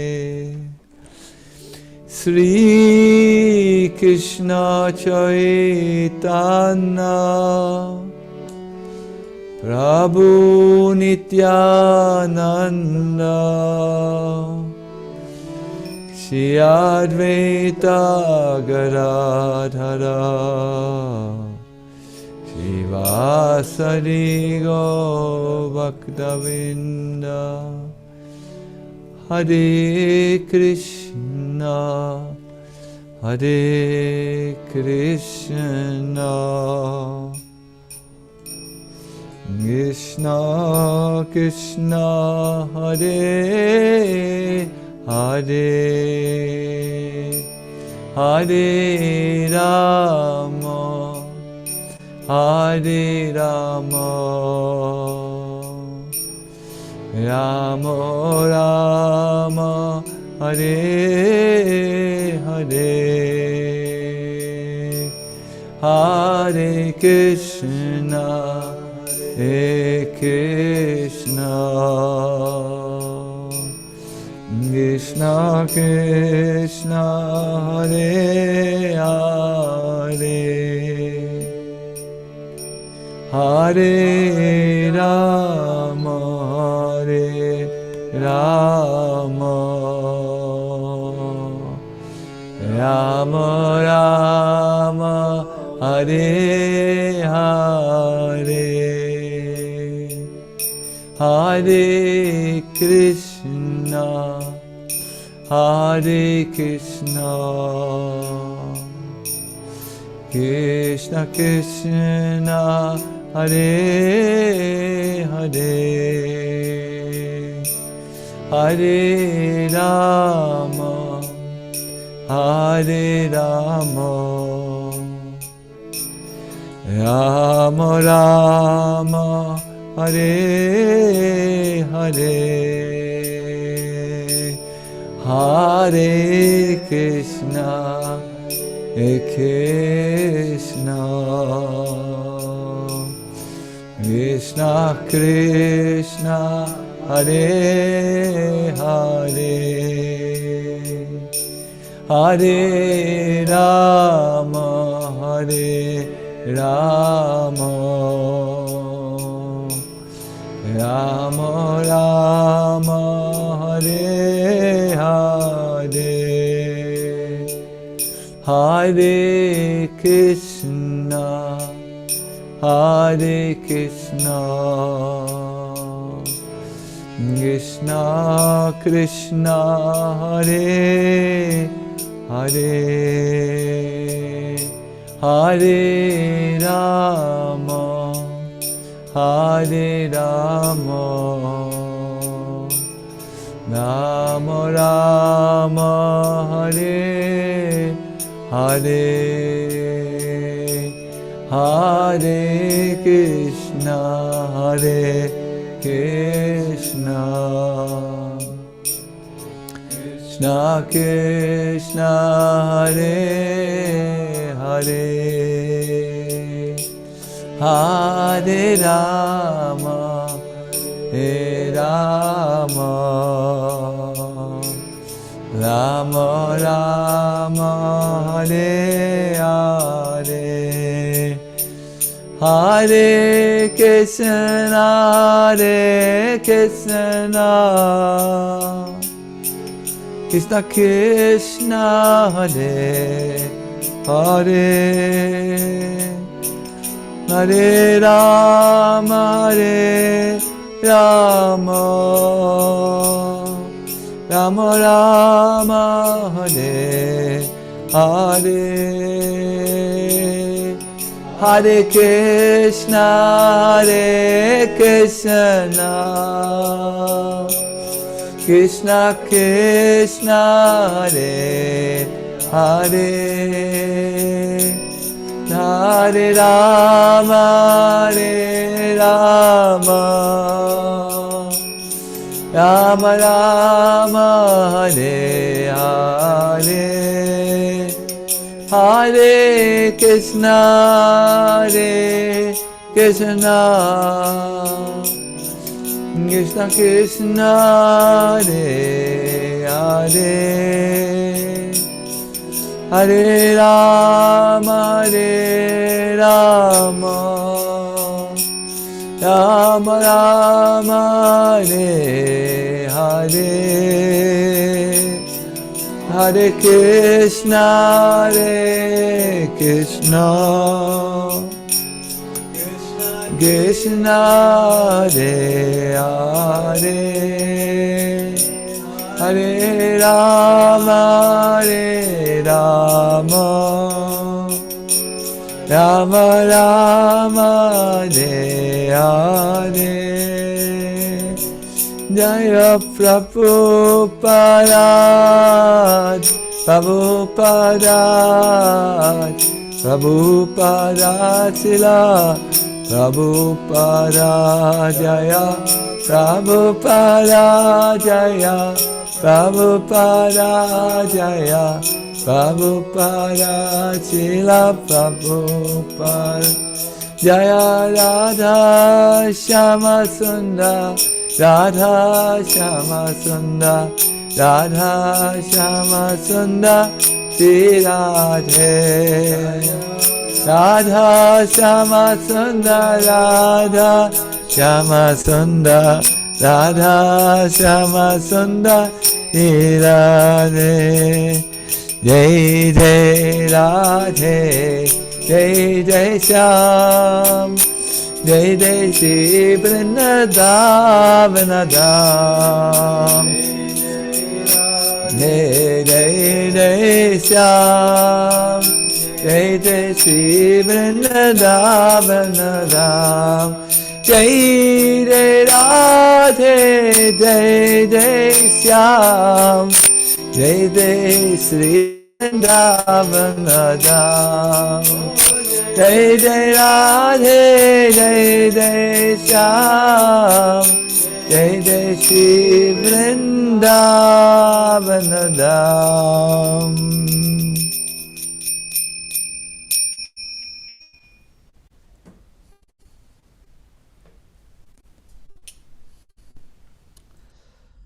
Please let us thank Srila Prabhupada.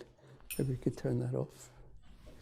Thank Srila Prabhupada for bringing us all together from there. I don't know how many countries are represented in this Govardhana Retreat, but it's many, many, many, many, many. We owe such a debt to Srila Prabhupada for bringing us all to Sri Brindavan Dham. I'd also like to ask the devotees to offer a prayer for the devotees in China. I'm sure many of them would like to attend this retreat, but due to the current situation, they're unable to even attend online. So please take a moment and offer a prayer for those devotees. And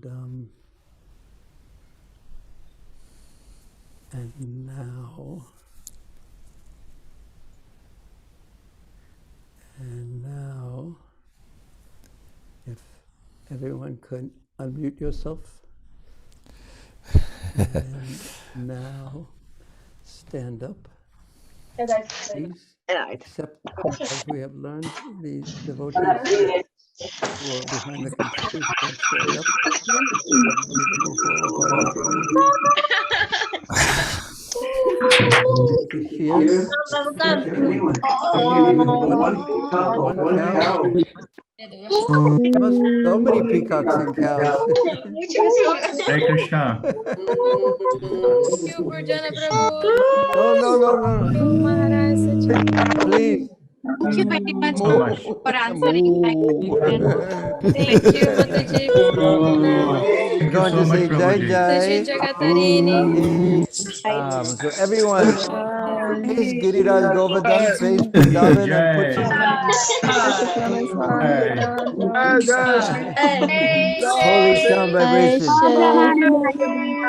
Jai Shri Radhe. Jai Shri Radhe. Jai Shri Radhe.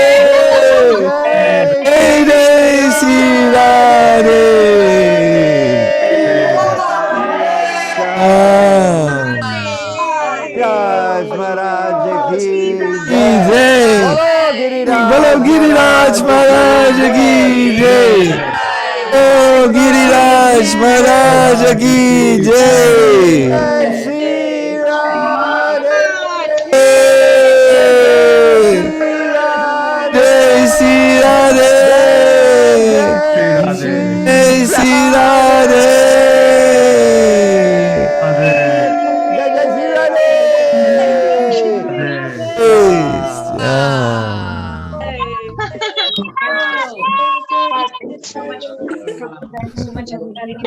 Thank you, Maharaj. Thank you, Brindavan. Thank you, Maharaj. Thank you, Gurujana Prabhu. Thank you, Maharaj. Thank you. Thank you so much. Thank you so Guru much, Jagatarini Maharaj. Thank you, Jagatarini Mataji. Thank you so much, Mataji and Prabhuji. So much, Devananda, Haribo, Krishna. Thank you so much, Maharaj. Thank you so much. Thank you very much. Oh, Haribo.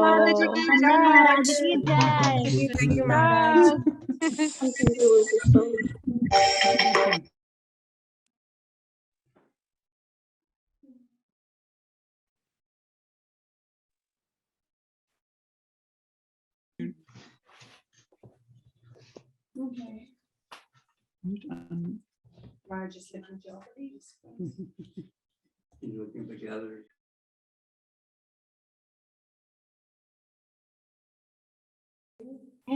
Unmute. Okay. Hare Krishna. Dandatam. Maharaj. Maharaj for answering Maharaj Pranam.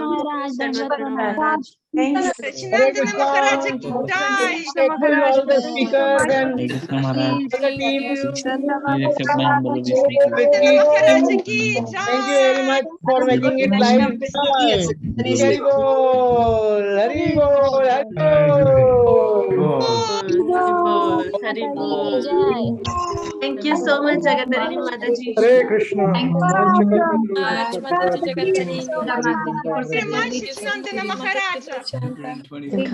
Thank you so much. I can hold little Gora. Thank you, Ananda Vrindavan. Maharaj, I want to hear more kirtans from you, Maharaj. Nandan Maharaj ki jai. Thank you very much. Sachinandana Swami, please accept my humble obeisances. Sachinandana Swami Okay, Maharaj, here is thank you the so blessings much. of all the Prabhupada, Vaishnavas. my obsession. It's a little baby. Hopefully somebody will see it. Whoops. Say hi, Bo. Say hi, Bo, to everybody.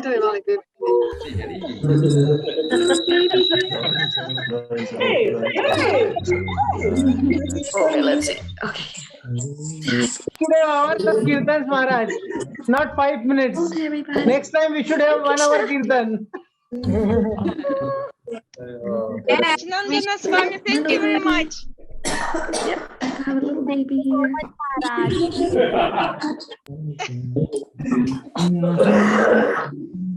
Say hello, Maharaj. I will go this time. Say hello to everybody. Be a good boy. Remember, you're going to be your best. Give blessings to us. Thank you so much, Give blessing to us, Mataji Tarini. We are very eagerly Thank you for waiting this the sadhu meeting sangha. also. Thank you, Mataji. Prabhupada ki. Thank you, Prasanta. Thank you, Prasanta Swami.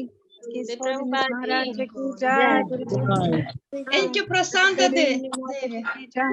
Prasanta Mataji ki jai. Hare Krishna Mataji, Prashanta, thank you so much for your entire team for this wonderful retreat. We are very, very grateful, Mataji. Thank you so much. It was very nice to stay behind the scenes. Tarini Mataji, thank you very much. Hare Krishna. Thank you, Prashanta Mataji. Thank you so much for this wonderful retreat. It was really amazing. Thank you so much for all the efforts. Hare Krishna. Prasanta Mataji, thank you very much.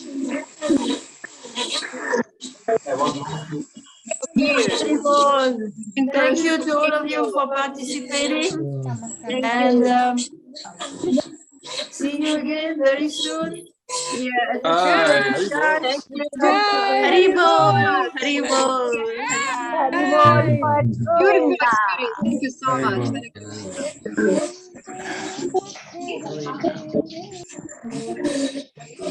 Hard to believe.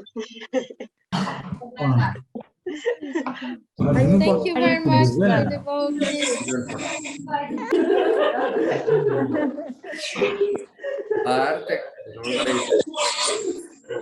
For the courses.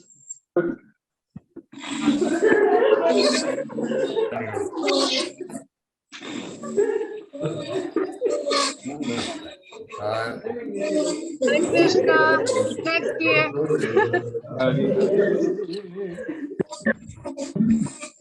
Thank you and all the best, Shanta Mataji and Balaji Priya. Thank you so much for everything. Thank you for giving us Govardhana experience.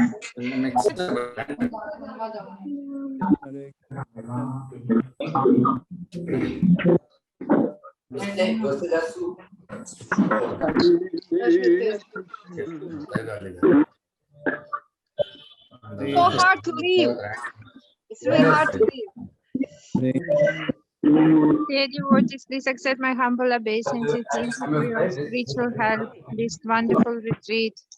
Hare Krishna.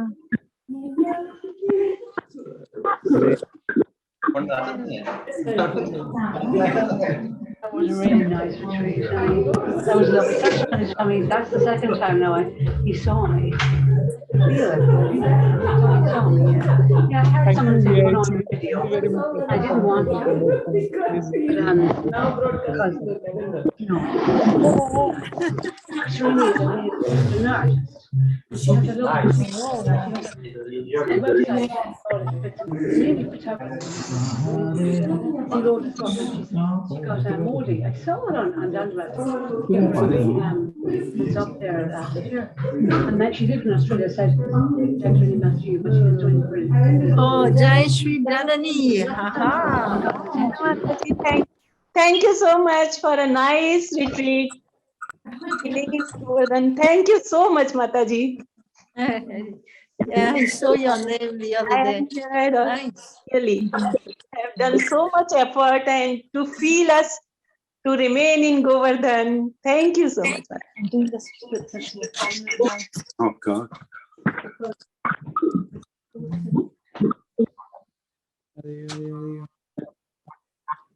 All right, so we are going to end the meeting here, and all our best wishes to all of you. And we pray to have your association again. Very nice to Thank you very much, Mataji. Thank you so much, Prashanta Mataji. Really Thank very you so grateful much. It to was you and all wonderful. Maharaj and Prichan Prabhuji and Govardhana Retreat Thank you so much, Prashanta very Mataji. much. Hare Krishna, Dandavat Pranams to all. Hare Krishna. Vancha kalpatarubhyascha kripa sindhubhya